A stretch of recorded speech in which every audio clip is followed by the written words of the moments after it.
എല്ലാ പ്രിയപ്പെട്ട കൂട്ടുകാർക്കും ഓൾ PSC എക്സാം ടിപ്സിലേക്ക് സ്വാഗതം ചെയ്യുകയാണ്. പ്രീവിയസ് ആയിട്ട് ചോദിച്ചിരിക്കുന്ന ചോദ്യപേപ്പറിലെ ചോദ്യങ്ങളും അവയുടെ ഫൈനാൻസിക്ക് പ്രകാരമുള്ള ഉത്തരങ്ങളും അനുബന്ധ കാര്യങ്ങളുമാണ് ഈ ഒരു വീഡിയോ ക്ലാസ് നമ്മളൊന്ന് പഠിക്കാനായിട്ട് പോകുന്നത്. പ്രീവിയസ് ക്വസ്റ്റ്യൻസിന് വളരെയധികം പ്രാധാന്യമുണ്ട്. വരാൻ പോകുന്ന LDC LGS പരീക്ഷയ്ക്ക് ചർച്ച ചെയ്യാൻ പോകുന്ന ഒന്നാമത്തെ ചോദ്യം പൊയ്കേൽ ശ്രീ കുമാരഗുരുദേവനുമായി യോജിക്കാത്ത പ്രസ്താവന എന്നാണ്. അപ്പോൾ ഈ ഒരു ഭാഗം ജസ്റ്റ് ഒന്ന് അണ്ടർലൈൻ ചെയ്യുന്നത് നന്നായിരിക്കും. യോജിക്കാത്ത എന്നത്. ഇനി പത്തനംതിട്ട ജില്ലയിലെ ഇരവിപ്പേരൂരിൽ ജനനം എന്നതാണ് ഇവിടെ തന്നിരിക്കുന്ന ഒന്നാമത്തെ സ്റ്റേറ്റ്മെന്റ്. നമ്മൾ കൃത്യമായിട്ട് പഠിക്കുന്നതാണ്. അധസ്ഥിത വിഭാഗങ്ങളുടെ സ്വാതന്ത്ര്യത്തിനായി അറിവിനെയും ആത്മീയതയും യോജിപ്പിച്ച സാമൂഹ്യ പരിഷ്കർത്താവാണ് പൊയ്കേൽ ശ്രീ കുമാരഗുരുദേവനെന്നും അദ്ദേഹം ജനിക്കുന്ന പത്തനംതിട്ട ജില്ലയിലെ തിരുവല്ലക്കടുത്തുള്ള ഇരവിപ്പേരൂരിലാണെന്ന് നമ്മൾ കൃത്യമായിട്ട് പഠിക്കുന്നതാണ്. അപ്പോൾ ഈ ഒന്നാമത്തെ സ്റ്റേറ്റ്മെന്റ് എന്താണ്? ശരിയായിട്ടുള്ള ഒരു സ്റ്റേറ്റ്മെന്റ് ആണ്. അതായത് ഒന്നാമത്തെ സ്റ്റേറ്റ്മെന്റ് ശരിയാണ്, പക്ഷെ നമ്മൾ ഉത്തരത്തിലേക്ക് അത് ഉൾപ്പെടുത്താൻ പാടില്ല. കാരണം യോജിക്കാത്ത പ്രസ്താവനയാണ് കണ്ടെത്തേണ്ടത്. അപ്പോൾ 1 എന്ന് വരുന്ന ഈ A എന്ന് പറയുന്ന ഓപ്ഷനും D എന്ന് പറയുന്ന ഓപ്ഷൻ നമുക്ക് ഇവിടുന്ന് ഡിലീറ്റ് ആക്കാൻ പറ്റുന്നതാണ്. പ്രത്യക്ഷ രക്ഷാ ദേവസഭ സ്ഥാപിച്ചു എന്നാണ് ഇവിടെ പറയുന്നത്. പ്രത്യക്ഷ രക്ഷാ ദേവസഭ പൊയ്കേൽ ശ്രീ കുമാരഗുരുദേവൻ 1909 എന്ന് പറയുന്ന വർഷത്തിൽ സ്ഥാപിച്ചു എന്ന് നമ്മൾ കൃത്യമായിട്ട് പറയുന്നതാണ്. അവശത അനുഭവിക്കുന്ന ദളിതരുടെ മോചനത്തിനായിട്ട് യോഹന്നാൻ സ്ഥാപിച്ച സംഘടനയാണ് 1909 പ്രത്യക്ഷ രക്ഷാ ദേവസഭ, അല്ലെങ്കിൽ ചുരുക്കനാമത്തിൽ PRDS എന്ന് പറയുന്നത്. പ്രത്യക്ഷ രക്ഷാ ദേവസഭയുടെ മുഖപത്രമൊക്കെ നമ്മൾ പഠിക്കാറുള്ളതാണ്, ആദിയാർ ദീപം. പ്രത്യക്ഷ രക്ഷാ ദേവസഭയുടെ മുഖപത്രം നമ്മൾ പഠിക്കാറുള്ളതാണ്, ആദിയാർ ദീപം എന്നതാണ് പ്രത്യക്ഷ രക്ഷാ ദേവസഭയുടെ മുഖപത്രം. ഈ പ്രത്യക്ഷ രക്ഷാ ദേവസഭ എന്ന് പറയുന്ന ഈ ഒരു സംഘടന രൂപീകരിച്ച ശേഷമാണ് നമ്മുടെ യോഹന്നാൻ പൊയ്കേൽ അപ്പച്ചനെന്നും കുമാരഗുരുദേവൻ എന്നൊക്കെ അറിയപ്പെടുന്നത് എന്നും നമ്മൾ പഠിച്ചിട്ടുള്ളതാണ്. അപ്പൊ ഇവിടെ നമ്മൾ പറഞ്ഞ ഈ രണ്ടാമത്തെ സ്റ്റേറ്റ്മെന്റ് എന്താണ്? പ്രത്യക്ഷ രക്ഷാ ദേവസഭ സ്ഥാപിച്ചു. അത് ശരിയായിട്ടുള്ള ഒരു സ്റ്റേറ്റ്മെന്റ് ആണ്. പക്ഷെ ആ ഒരു സ്റ്റേറ്റ്മെന്റ് ഇനി അവശേഷിക്കുന്ന നമ്മുടെ ഓപ്ഷനിൽ ഒന്നും തന്നെ ഇല്ല. എങ്കിലും അതൊന്ന് പഠിച്ചു വെക്കുക. കാരണം അവിടെ നിന്ന് നമുക്ക് ഉത്തരത്തിലേക്ക് എത്താൻ പറ്റില്ല ഈ ഒരു ചോദ്യത്തിൽ. ഇനി അടുത്തത് യോഗക്ഷേമ സഭയുമായി ചേർന്ന് പ്രവർത്തിച്ചു എന്നതാണ്. കൃത്യമായിട്ട് നമ്മളിവിടെ പഠിക്കാറുള്ളതാണ്. നമ്മുടെ യോഗക്ഷേമ സഭയുമായി ചേർന്ന് പ്രവർത്തിച്ച വ്യക്തി ആരാണ്? VT ഭട്ടതിരിപ്പാടാണ്. അപ്പോൾ ഈ പറഞ്ഞ മൂന്നാമത്തെ സ്റ്റേറ്റ്മെന്റ് എന്താണ്? തെറ്റായിട്ടുള്ള സ്റ്റേറ്റ്മെന്റ് ആണ്. അപ്പോൾ മൂന്നാമത്തെ സ്റ്റേറ്റ്മെന്റ് എന്താണ്? നമ്മുടെ ഉത്തരത്തിൽ വേണം. അങ്ങനെയാണെങ്കിൽ ബിയിലും സിയിലും വരുന്നുണ്ട്. ഇവിടെ നമുക്ക് ഉത്തരത്തിലേക്ക് എത്താൻ പറ്റില്ല ഫൈനലായിട്ട്. ഇവിടെ കൃത്യമായിട്ട് SCRT ടെസ്റ്റുകൾ പറഞ്ഞു പോകുന്ന ഒരു പോയിന്റ് ആണ് യോഗക്ഷേമ സഭയുമായി ബന്ധപ്പെട്ട്. അവിടെ ഇങ്ങനെ പറയുന്നു: ബഹുഭാര്യത്വം നിരോധിക്കുക, വിധവാ വിവാഹം നടപ്പാക്കുക, വൃത്തവിവാഹം തടയുക എന്ന ലക്ഷ്യത്തിൽ VT ഭട്ടതിരിപ്പാടിന്റെ നേതൃത്വത്തിൽ വന്നതാണ് ഈ പറയുന്ന യോഗക്ഷേമ സഭ എന്ന കാര്യം ഓർക്കുക. യോഗക്ഷേമ സഭയിലെ പ്രധാന അംഗമായിരുന്ന വ്യക്തിയാണ് VT ഭട്ടതിരിപ്പാട്.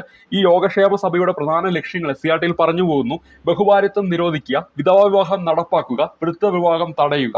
3 കാര്യങ്ങൾ ഓർത്തിരിക്കുക. ബഹുഭാര്യത്വം നിരോധിക്കുക, വിധവാ വിവാഹം നടപ്പാക്കുക, വൃത്തവിവാഹം തടയുക എന്ന ലക്ഷ്യത്തിൽ VT ഭട്ടതിരിപ്പാട് അതിലെ പ്രധാനപ്പെട്ട ഒരു അംഗമാണ് യോഗക്ഷേമ സഭയിലെ. അപ്പൊ ഇവിടെ ഈ തന്നിരിക്കുന്ന ഈ ഒരു സ്റ്റേറ്റ്മെന്റ് എന്താണ്? നമ്മുടെ ഈ ഒരു ചോദ്യപ്രകാരം തെറ്റാണ്. അത് നമ്മുടെ ഉത്തരത്തിൽ നിർബന്ധമായിട്ടും വരണം. ശ്രീമൂലം പ്രജാസഭയിൽ 1921 1931 അംഗമായി എന്നതാണ് പൊയ്കേൽ ശ്രീ കുമാരഗുരുദേവനുമായി ബന്ധപ്പെട്ട് നൽകിയിരിക്കുന്ന ഒരു സ്റ്റേറ്റ്മെന്റ്. അത് ശരിയായിട്ടുള്ള ഒരു സ്റ്റേറ്റ്മെന്റ് ആണ്. ഈ തന്നിരിക്കുന്ന 4 സ്റ്റേറ്റ്മെന്റുകളും നമ്മുടെ SCRT ടെക്സ്റ്റ് ബുക്കിൽ നവോത്ഥാനവുമായി ബന്ധപ്പെട്ട ഒരു ചാപ്റ്ററിൽ നിന്ന് എടുത്തിട്ടുള്ളതാണ്. 3ഓളം ചാപ്റ്ററിലൂടെ നമ്മുടെ SCRT ടെക്സ്റ്റ് ബുക്കിൽ നവോത്ഥാനത്തെ കുറിച്ച് പറയുന്നുണ്ട്. കേരള PSC പരീക്ഷയിൽ ഈ അടുത്ത് നടന്ന ഏതൊരു ചോദ്യപേപ്പർ എടുത്തു നോക്കിയാലും നവോത്ഥാനവുമായി ബന്ധപ്പെട്ട ചോദ്യങ്ങൾ വന്നുകൊണ്ടിരിക്കുന്നത് ഈ ചാപ്റ്ററിനുള്ളിൽ നിന്നാണ്. അപ്പോൾ നവോത്ഥാനം എന്ന് പറയുന്ന ഈ ഒരു ടോപ്പിക് നിങ്ങൾ പഠിക്കാൻ പോകുമ്പോൾ ആദ്യം പഠിക്കേണ്ടത് ഈ ചാപ്റ്ററാണ്. ആ ചാപ്റ്ററിനുള്ളിൽ നിന്നായിരിക്കും ചോദ്യങ്ങൾ വരിക. അതിനൊരു ഉദാഹരണമാണ് ഇവിടെ ഈ കാണുന്ന ചോദ്യം. അപ്പോൾ ഇവിടെ തന്നിരിക്കുന്ന 1, 2, 4 ശരിയാണ്. തെറ്റായതാണ് നമുക്ക് കണ്ടുപിടിക്കേണ്ടത്. ഓപ്ഷൻ ബി ആണ് നമ്മുടെ ഉത്തരമായിട്ട് വരിക. അപ്പോൾ പത്തനംതിട്ട ജില്ലയിൽ ഇരവിപ്പേരൂരിൽ ജനിച്ചു, പ്രത്യക്ഷ രക്ഷാ ദൈവസഭ സ്ഥാപിച്ചു, അതേപോലെ തന്നെ ശ്രീമൂലം പ്രജാസഭയിൽ 1921 1931 അംഗമായി എന്ന കാര്യം ഓർത്തിരിക്കുക. പക്ഷെ യോഗക്ഷേമ സഭ ആരുമായി ബന്ധപ്പെട്ടിരിക്കുന്നു? നമ്മുടെ VT ഭട്ടതിരിപ്പാടുമായിട്ട് ബന്ധപ്പെട്ടിരിക്കുന്നു എന്ന കാര്യം ഓർത്തിരിക്കുക. ഇനി നമ്മൾ അടുത്ത ചോദ്യത്തിലേക്ക് വരാം. അടുത്ത ചോദ്യം കുറച്ച് കൃതികൾ തന്നിട്ടുണ്ട്. അതുപോലെ തന്നെ അവയുടെ രചയിതാക്കളുടെ പേര് നൽകിയിട്ടുണ്ട്. അത് കറക്റ്റ് ആയിട്ടുള്ളത് ഏതെന്നാണ് നമുക്ക് കണ്ടുപിടിക്കേണ്ടത്. മൂഷകവംശ കാവ്യം അതുലൻ എന്ന് കൊടുത്തിട്ടുണ്ട്. ആ ഒരു സ്റ്റേറ്റ്മെന്റ് കൃത്യമായിട്ട് എന്താണ്? ശരിയായിട്ടുള്ള ഒരു സ്റ്റേറ്റ്മെന്റ് ആണ്. നമ്മൾ പഠിച്ചിട്ടുള്ളതാണ്. 11ാം നൂറ്റാണ്ടിലാണ് ഈ മൂഷകവംശ കാവ്യം അതുലൻ രചിക്കുന്നത്. അവിടെ ഏറ്റവും ഇമ്പോർട്ടൻ്റ് ആയിട്ടുള്ള ഒരു പോയിന്റ് ആണ് കേരളത്തിലെയും ഇന്ത്യയിലെയും ആദ്യ രാജവംശാവലി ചരിതം. കേരളത്തിലെയും ഇന്ത്യയിലെയും ആദ്യ രാജവംശാവലി ചരിതം ഏതെന്ന് ചോദിച്ചാൽ ഉത്തരമായിട്ട് വരേണ്ടത് മൂഷകവംശ കാവ്യമാണ്. ഈ മൂഷകവംശ കാവ്യം ആരാണ് രചിക്കുന്നത്? അതുലനാണ് രചിക്കുന്നത്. അതുലൻ ഏത് രാജാവിന്റെ കൊട്ടാരത്തിലെ കവിയായിരുന്നു വെച്ചാൽ ശ്രീകണ്ഠൻ എന്ന രാജാവിന്റെ കൊട്ടാരത്തിലെ കവിയാണ്. അതായത് 6ാം നൂറ്റാണ്ട് മുതൽ 11ാം നൂറ്റാണ്ട് വരെ കോലത്തുനാട് ഭരിച്ചിരുന്ന മൂഷക രാജവംശത്തിലെ രാമഘട്ടൻ മുതൽ ശ്രീകണ്ഠൻ വരെയുള്ള 119ഓളം രാജാക്കന്മാരുടെ ഭരണകാലമാണ് മൂഷകവംശ കാവ്യത്തിൽ വിവരിക്കുന്നത്. അതിൽ ശ്രീകണ്ഠന്റെ സദസ്സിലെ കവിയായിരുന്നു അതുലൻ. അദ്ദേഹമാണ് എന്ത് രചിക്കുന്നത്? 11ാം നൂറ്റാണ്ടിൽ മൂഷകവംശ കാവ്യം രചിക്കുന്നത്. കേരളത്തിലെയും ഇന്ത്യയിലെയും ആദ്യത്തെ രാജവംശാവലി ചരിതം ചോദിക്കുകയാണെങ്കിൽ ഉത്തരമായിട്ട് വരേണ്ടത് മൂഷക വംശകാവ്യമാണ്. അപ്പോൾ ഒന്നാമത്തത് ശരിയാണ്, ഒന്ന് നമ്മുടെ ഉത്തരത്തിൽ വേണം. അങ്ങനെയാണെങ്കിൽ സി എന്ന് പറയുന്ന ഓപ്ഷനും ബി എന്ന് പറയുന്ന ഓപ്ഷനും ഡിലീറ്റ് ആക്കാം. അവശേഷിക്കുന്നത് എയും ഡിയുമാണ്. രണ്ടാമത് നോക്കുക, തുഖ്ഫത്തുൽ മുജാഹിദീൻ മക്തിത്തങ്ങൾ എന്നാണ് കൊടുത്തിരിക്കുന്നത്. നമ്മുടെ യൂറോപ്യന്മാരുടെ ആഗമനം എന്ന് പറയുന്ന കേരള ചരിത്രത്തിന്റെ ഭാഗം പഠിക്കുമ്പോൾ നമ്മൾ പഠിക്കാറുള്ള ഒരു ഭാഗമാണ് തുഖ്ഫത്തുൽ മുജാഹിദീൻ എന്ന് പറയുന്ന ഈ കൃതിയെ കുറിച്ച്. ഈ രചിക്കുന്നത് ഷെയ്ഖ് സൈനുദ്ദീൻ മഖ്ദൂമാണ് നമ്മൾ പഠിക്കാറുണ്ട്. ആരാണ്? ഷെയ്ഖ് സൈനുദ്ദീൻ മഖ്ദൂമാണ് ഈ കൃതി രചിക്കുന്നത്. മധ്യകാല കേരളത്തിന്റെ രാഷ്ട്രീയ സാമൂഹ്യ സാമ്പത്തിക ചരിത്രം പ്രതിപാദിക്കുന്ന കൃതിയായ തുഖ്ഫത്തുൽ മുജാഹിദീൻ പോർച്ചുഗീസുകാരുടെ അധിനിവേശവും അവർ നടത്തിയ അതിക്രമങ്ങളും അതിനെതിരായ ചെറുത്തുനിൽപ്പുകളും ചർച്ച ചെയ്യുന്ന കൃതിയാണെന്ന് പോർച്ചുഗീസുകാരുടെ ആഗമനം എന്ന ആ ഒരു ചരിത്രവുമായി ബന്ധപ്പെട്ട ടോപ്പിക്കിൽ നമ്മൾ പഠിക്കുന്നതാണ്. 16-ാം നൂറ്റാണ്ടിലാണ് തുഖ്ഫത്തുൽ മുജാഹിദീൻ എന്ന് പറയുന്ന ഈ ഒരു കൃതി അറബി ഭാഷയിൽ, ഏതു ഭാഷയിലാണ്? അറബി ഭാഷയിൽ ഷെയ്ഖ് സൈനുദ്ദീൻ മഖ്ദൂം രചിക്കുന്നത് എന്ന കാര്യം ഓർത്തിരിക്കുക. ഇവിടെ തന്നിരിക്കുന്ന ഒരു പേരാണ് മക്തിത്തങ്ങൾ. മാതൃഭാഷയുടെ പോരാളി എന്നറിയപ്പെടുന്ന നവോത്ഥാന നായകനായ മക്തിത്തങ്ങൾ, കേരള മുസ്ലിം നവോത്ഥാനത്തിന്റെ മുൻഗാമി എന്നറിയപ്പെടുന്ന മക്തിത്തങ്ങൾ, മലയാളത്തിൽ പുസ്തകം എഴുതുകയും പ്രകാശനം ചെയ്യുകയും ചെയ്ത ആദ്യ മുസ്ലിം എന്നറിയപ്പെടുന്ന വ്യക്തിയും മക്തിത്തങ്ങളാണ്. മക്തിത്തങ്ങൾ ആരംഭിച്ച അറബി മലയാളം പത്രമുണ്ട്, അതിന്റെ പേര് തുഖ്ഫത്തുൽ അഹ്യാർ എന്നാണ്. അതായത് ഈ തുഖ്ഫത്തുലിന്റെ കൂടെ എന്തും കൂടെ കൂട്ടിച്ചേർക്കുക, അഹ്യാർ എന്നും കൂടെ കൂട്ടിച്ചേർക്കുക. അതായത് തുഖ്ഫത്തുൽ അഹ്യാർ എന്ന് പറയുന്നത് എന്താണ്? അറബി മലയാളം പത്രമാണ്. ആരുടെ? മക്തിത്തങ്ങളുടെ പത്രമാണെന്ന കാര്യം ഓർത്തിരിക്കുക. ഇനി മൂന്നാമത് ഇവിടെ കൊടുത്തിരിക്കുന്നത് കേരള പഴമ എന്നാണ്. അതായത് രണ്ടാമത്തത് നമുക്കിവിടെ തെറ്റാണെന്ന് മനസ്സിലായി കഴിഞ്ഞു. അപ്പൊ രണ്ട് നമ്മുടെ ഉത്തരത്തിൽ വരാൻ പാടില്ല. ഇവിടെ നിന്ന് തന്നെ ഉത്തരം കിട്ടിക്കഴിഞ്ഞു. ഓപ്ഷൻ ഡി ആണ് നമ്മുടെ ഉത്തരമായിട്ട് വരേണ്ടത്. മൂന്നാമത് കൊടുത്തിരിക്കുന്നത് കേരള പഴമ ഹെർമൻ ഗുണ്ടർട്ട്. അപ്പൊ കേരള പഴമ ആരുമായി ബന്ധപ്പെട്ടിരിക്കുന്നത്? ഹെർമൻ ഗുണ്ടർട്ടുമായി ബന്ധപ്പെട്ടതാണ്, പണ്ട് മുതലേ ചോദിക്കുന്നതാണ്. കേരള സിംഹം എന്ന് പറയുന്ന ഗ്രന്ഥം CV രാമൻപിള്ള എന്നാണ് കൊടുത്തിരിക്കുന്നത്. കേരള PSC പരീക്ഷയ്ക്ക് പ്രിപ്പയർ ചെയ്യുന്ന ഏതൊരാളും പഴശ്ശിരാജ എന്ന് പറയുന്ന ടോപ്പിക്ക് പഠിക്കുമ്പോൾ അവിടെ കൃത്യമായി പഠിക്കുന്നതാണ് സർദാർ KM പണിക്കറാണ് പഴശ്ശിരാജയെ കേരള സിംഹം എന്ന് വിശേഷിപ്പിക്കുന്നതെന്നും അത് അദ്ദേഹം രചിച്ച കേരള സിംഹം എന്ന് പറയുന്ന ആ ഒരു കൃതിയിലൂടെയാണെന്നും നമ്മൾ പഠിക്കാറുണ്ട്. ഇതുപോലെ ഹിസ്റ്ററി ഓഫ് കേരള എന്ന് പറയുന്ന ഗ്രന്ഥം രചിച്ചതും സർദാർ KM പണിക്കറാണെന്ന കാര്യം കൂടി കൂട്ടിച്ചേർക്കുക. ഇവിടെ നമ്മൾ നൽകിയിരിക്കുന്ന മറ്റൊരു പേര് CV രാമൻപിള്ളയാണ്. കേരള സ്കോട്ട് എന്നറിയപ്പെടുന്ന വ്യക്തി ആരെന്ന് ചോദിച്ചാൽ ഉത്തരമായിട്ട് വരേണ്ടത് CV രാമൻപിള്ളയാണ്. മാർത്താണ്ഡവർമ്മയും ധർമ്മരാജയും രാമരാജ ബഹദൂറും പ്രേമാമൃതവും ഒക്കെ രചിച്ച CV രാമൻപിള്ളേനെയാണ് എന്തെന്ന് പറയുന്നത്? കേരള സ്കോട്ട് എന്ന് അറിയപ്പെടുന്ന കാര്യം കൂടി ഓർത്തിരിക്കുക. പറഞ്ഞ എല്ലാ കാര്യങ്ങളും പ്രീവിയസ് ആയിട്ട് ചോദിച്ചിട്ടുള്ളതാണ്. ഈ ഒരു ചോദ്യവുമായി ബന്ധപ്പെട്ട് ഇത്രയും കാര്യങ്ങൾ പഠിച്ചു വെക്കുക. ഇനി അടുത്തത് ഇന്റർനാഷണൽ കോൺഗ്രസുമായി ബന്ധപ്പെട്ട് ചോദിച്ചിരിക്കുന്ന ഒരു ചോദ്യമാണ്. ഇന്റർനാഷണൽ കോൺഗ്രസ് സംഘടനയുമായി ബന്ധപ്പെട്ട് യോജിക്കാത്ത പ്രസ്താവന. ഈ ഒരു ഭാഗം ഒന്ന് അണ്ടർലൈൻ ചെയ്യുക. ഇന്ത്യൻ നാഷണൽ കോൺഗ്രസിന്റെ ആദ്യത്തെ സെക്രട്ടറി WC ബാനർജി എന്നാണ് ഇവിടെ തന്നിരിക്കുന്ന ഒരു സ്റ്റേറ്റ്മെന്റ്. ഇന്ത്യൻ നാഷണൽ കോൺഗ്രസിന്റെ ആദ്യത്തെ സെക്രട്ടറി WC ബാനർജി ആയിരുന്നു എന്നാണ് നൽകിയിരിക്കുന്നത്. ആ ഒരു സ്റ്റേറ്റ്മെന്റ് തെറ്റാണ് എന്ന് നമുക്കറിയാം. 1885 ഡിസംബർ 28 ഒരിക്കലും മറക്കാൻ പറ്റില്ലാത്ത ഒരു തീയതിയാണ് INCയെ സംബന്ധിച്ചിടത്തോളം. 1885 ഡിസംബർ മാസം 28-ാം തീയതി അന്നാണ് നമ്മുടെ ഇന്ത്യൻ നാഷണൽ കോൺഗ്രസ് രൂപീകരിക്കുന്നത്. അതിന്റെ ആദ്യ സമ്മേളനം ചേരുന്നത് ബോംബെയിലെ തേജ്പാൽ സംസ്കൃത കോളേജിൽ വെച്ചിട്ടാണ്. എന്നാൽ ആദ്യ സമ്മേളനം ചേരാൻ തീരുമാനിച്ചിരുന്നത് പൂനെയിലാണ്. എന്നാൽ പൂനെയിൽ നിന്നും ആ സമ്മേളനം ബോംബെയിലേക്ക് മാറ്റാൻ കാരണം അവിടെ പടർന്നു പിടിച്ച പ്ലേഗ് എന്ന് പറയുന്ന പകർച്ചവ്യാധിയാണ്. ചോദിക്കാം എന്തുകൊണ്ടാണ്, അത് ചോദിച്ചിട്ടുള്ളതാണ്. പ്ലേഗ് ആണെന്ന കാര്യം ഓർത്തിരിക്കുക. അങ്ങനെ ആദ്യത്തെ സമ്മേളനം ബോംബെയിൽ വെച്ച് 1885 ചേരുമ്പോൾ അവിടെ അധ്യക്ഷത വഹിച്ച വ്യക്തിയാണ് ദാ ഇവിടെ തന്നിരിക്കുന്ന WC ബാനർജി. അങ്ങനെയാണെങ്കിൽ നിങ്ങളെ മനസ്സിൽ ചോദിക്കാം, എന്താണ് ആദ്യത്തെ സെക്രട്ടറി ആരാണ്? INCയുടെ രൂപീകരണത്തിന് നേതൃത്വം നൽകിയ മുൻ ബ്രിട്ടീഷ് ഉദ്യോഗസ്ഥനായ AO ഹ്യൂമാണ് ഇന്ത്യൻ നാഷണൽ കോൺഗ്രസിന്റെ ആദ്യത്തെ ജനറൽ സെക്രട്ടറി എന്ന കാര്യം ഓർത്തിരിക്കുക. നമ്മൾ പരിചയപ്പെട്ട പേരെന്താണ്? AO ഹ്യൂം എന്ന് പറയുന്ന പേരാണ്.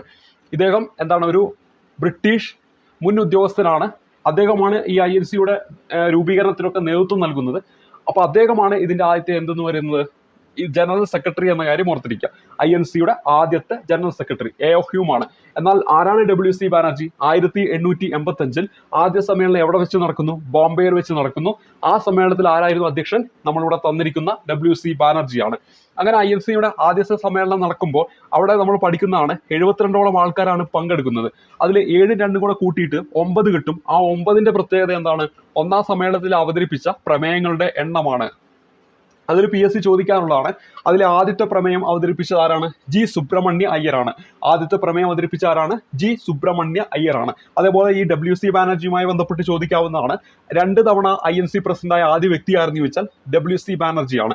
ഒന്ന് 1885-ലും അതിനുശേഷം 1892-ലും. ഇനി അടുത്ത ഇവിടെ തന്നിരിക്കുന്ന സ്റ്റേറ്റ്മെന്റ് എന്താണ്? അപ്പൊ ഇവിടെ ഒന്നാമത്തെ സ്റ്റേറ്റ്മെന്റ് എന്താണ്? തെറ്റാണ്. അപ്പൊ ഒന്നാമത്തെ സ്റ്റേറ്റ്മെന്റ് നമ്മുടെ ഉത്തരത്തിൽ വരണം. അങ്ങനെയാണെങ്കിൽ സിയിൽ അതില്ല. അങ്ങനെയാണെങ്കിൽ സി എന്ന് പറയുന്ന ഓപ്ഷൻ നമുക്ക് ഡിലീറ്റ് ആക്കാം. ഇനി അടുത്ത് നോക്കുക, INC-ന്റെ ആദ്യ സമ്മേളനം നടത്താൻ തീരുമാനിച്ചത് പൂനെയിലായിരുന്നു. അത് ശരിയായിട്ടുള്ള സ്റ്റേറ്റ്മെന്റ് ആണ്, ഓൾറെഡി ഇപ്പൊ ഞാൻ പറഞ്ഞു കഴിഞ്ഞു. അപ്പോൾ ഇവിടെ നോക്കുക, യോജിക്കാത്ത പ്രസ്താവനയാണ് കണ്ടെത്തേണ്ടത്. ആ ഒരു അണ്ടർലൈൻ ചെയ്ത് വെച്ച ഭാഗം നോക്കണം. അതുകൊണ്ടാണ് ആ ഒരു ഭാഗം അണ്ടർലൈൻ ചെയ്യാൻ പറയുന്നത്. അപ്പോൾ ഇവിടെ നോക്കുക, പൂനെയിലായിരുന്നു. അപ്പൊ 2 എന്ന് പറയുന്ന ആ ഒരു സ്റ്റേറ്റ്മെന്റ് നമ്മുടെ ഓപ്ഷനിൽ വരാൻ പാടില്ല. അങ്ങനെയാണെങ്കിൽ ഇവിടെ A എന്ന് പറയുന്ന ഓപ്ഷനും B എന്ന് പറയുന്ന ഓപ്ഷനും ഡിലീറ്റ് ആക്കി D ആണ് നമ്മുടെ ഉത്തരമെന്ന് ഈ ഒരു സ്റ്റേറ്റ്മെന്റ് വായിക്കുമ്പോൾ തന്നെ എത്താൻ പറ്റും. ഇനി അടുത്ത് നോക്കൂ, INC-ന്റെ ആദ്യ സമ്മേളനത്തിൽ പങ്കെടുത്തത് 72 പേരായിരുന്നു. ശരിയാണ്, ഞാൻ ഓൾറെഡി നിങ്ങളെ മുന്നിൽ പറഞ്ഞു കഴിഞ്ഞു. INC-യുടെ 2ാം സമ്മേളനം നടന്നത് മദ്രാസിലായിരുന്നു. അത് തെറ്റാണ്. INC-യുടെ 1ാം സമ്മേളനം ബോംബെയിൽ വെച്ച് നടക്കുകയും INC-യുടെ 2ാം 1886-ൽ കൊൽക്കത്തയിൽ വെച്ചാണ് നടക്കുന്നത്. അത് ദാദാഭായ് നവറോജി ആയിരുന്നു അതിന്റെ അധ്യക്ഷനെന്നും INC-യുടെ 2ാമത്തെ സമ്മേളനം നടക്കുന്നത് കൊൽക്കത്തയിൽ വെച്ച് 2ാമത്തെ അധ്യക്ഷനായിരുന്നു വെച്ചാൽ ദാദാഭായ് നവറോജി. INC-യുടെ പ്രസിഡന്റായ ഏറ്റവും പ്രായം കൂടിയ വ്യക്തിയായിരുന്നു വെച്ചാലും ഉത്തരമായിട്ട് വരേണ്ട ദാദാഭായ് നവറോജി. INC-യുടെ പ്രസിഡന്റായ ആദ്യ പാർസി വംശജനായിരുന്നു വെച്ചാലും ഉത്തരമായിട്ട് വരിക ദാദാഭായ് നവറോജിയാണ്. തൊട്ടു മുമ്പ് നമ്മൾ പറഞ്ഞു INC-യുടെ അധ്യക്ഷ പദവിയിൽ 2 തവണ എത്തിയ വ്യക്തിയാണ് WC ബാനർജി ആദ്യമായിട്ട്. അങ്ങനെയാണെങ്കിൽ INC-യുടെ അധ്യക്ഷ പദവിയിൽ 3 തവണ എത്തിയ ആദ്യ വ്യക്തി ആരെന്ന് വെച്ചാൽ നമ്മുടെ ദാദാഭായ് നവറോജി ആണെന്ന കാര്യം ഓർത്തിരിക്കുക. ഇനി 1887-ലാണ് ആദ്യമായിട്ട് നമ്മുടെ സൗത്ത് ഇന്ത്യയിൽ വെച്ചിട്ട് ഒരു സമ്മേളനം ചേരുന്നത്. അതായത് 3ാമത്തെ INC സമ്മേളനം. അത് എവിടെ വെച്ചിട്ടാണ്? ഈ പറയുന്ന മദ്രാസിൽ വെച്ചിട്ടാണ്. 1887 മദ്രാസിൽ വെച്ചിട്ട് INC-യുടെ 3ാമത്തെ സമ്മേളനം ചേരുമ്പോൾ അവിടുത്തെ പ്രത്യേകത എന്താണ്? ദക്ഷിണേന്ത്യയിൽ വെച്ച് നടന്ന ആദ്യത്തെ സമ്മേളനമാണ്.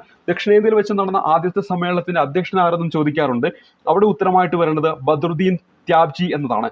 എന്താണ്? ബദറുദ്ദീൻ ത്യാബ്ജി എന്നതാണ് ആ ഒരു വ്യക്തിയുടെ പേര് എന്ന കാര്യം ഓർത്തിരിക്കുക. അങ്ങനെ ബദറുദ്ദീൻ ത്യാബ്ജി അധ്യക്ഷനായ 3ാമത്തെ സമ്മേളനത്തിൽ എത്ര അംഗങ്ങൾ പങ്കെടുത്തു എന്നത് പ്രീവിയസ് ആയിട്ട് ചോദിച്ചതാണ്. അത് ഓർത്തിരിക്കാൻ വളരെ സിമ്പിൾ ആണ്. നമുക്കറിയാം 1886 2ാമത്തെ സമ്മേളനം. അടുത്ത സമ്മേളനം എത്രയാണ്? 1887 3ാമത്തെ സമ്മേളനം. അപ്പൊ ആ 3ാമത്തെ സമ്മേളനം അതിലെ അധ്യക്ഷനാണ് ബദറുദ്ദീൻ ത്യാബ്ജി.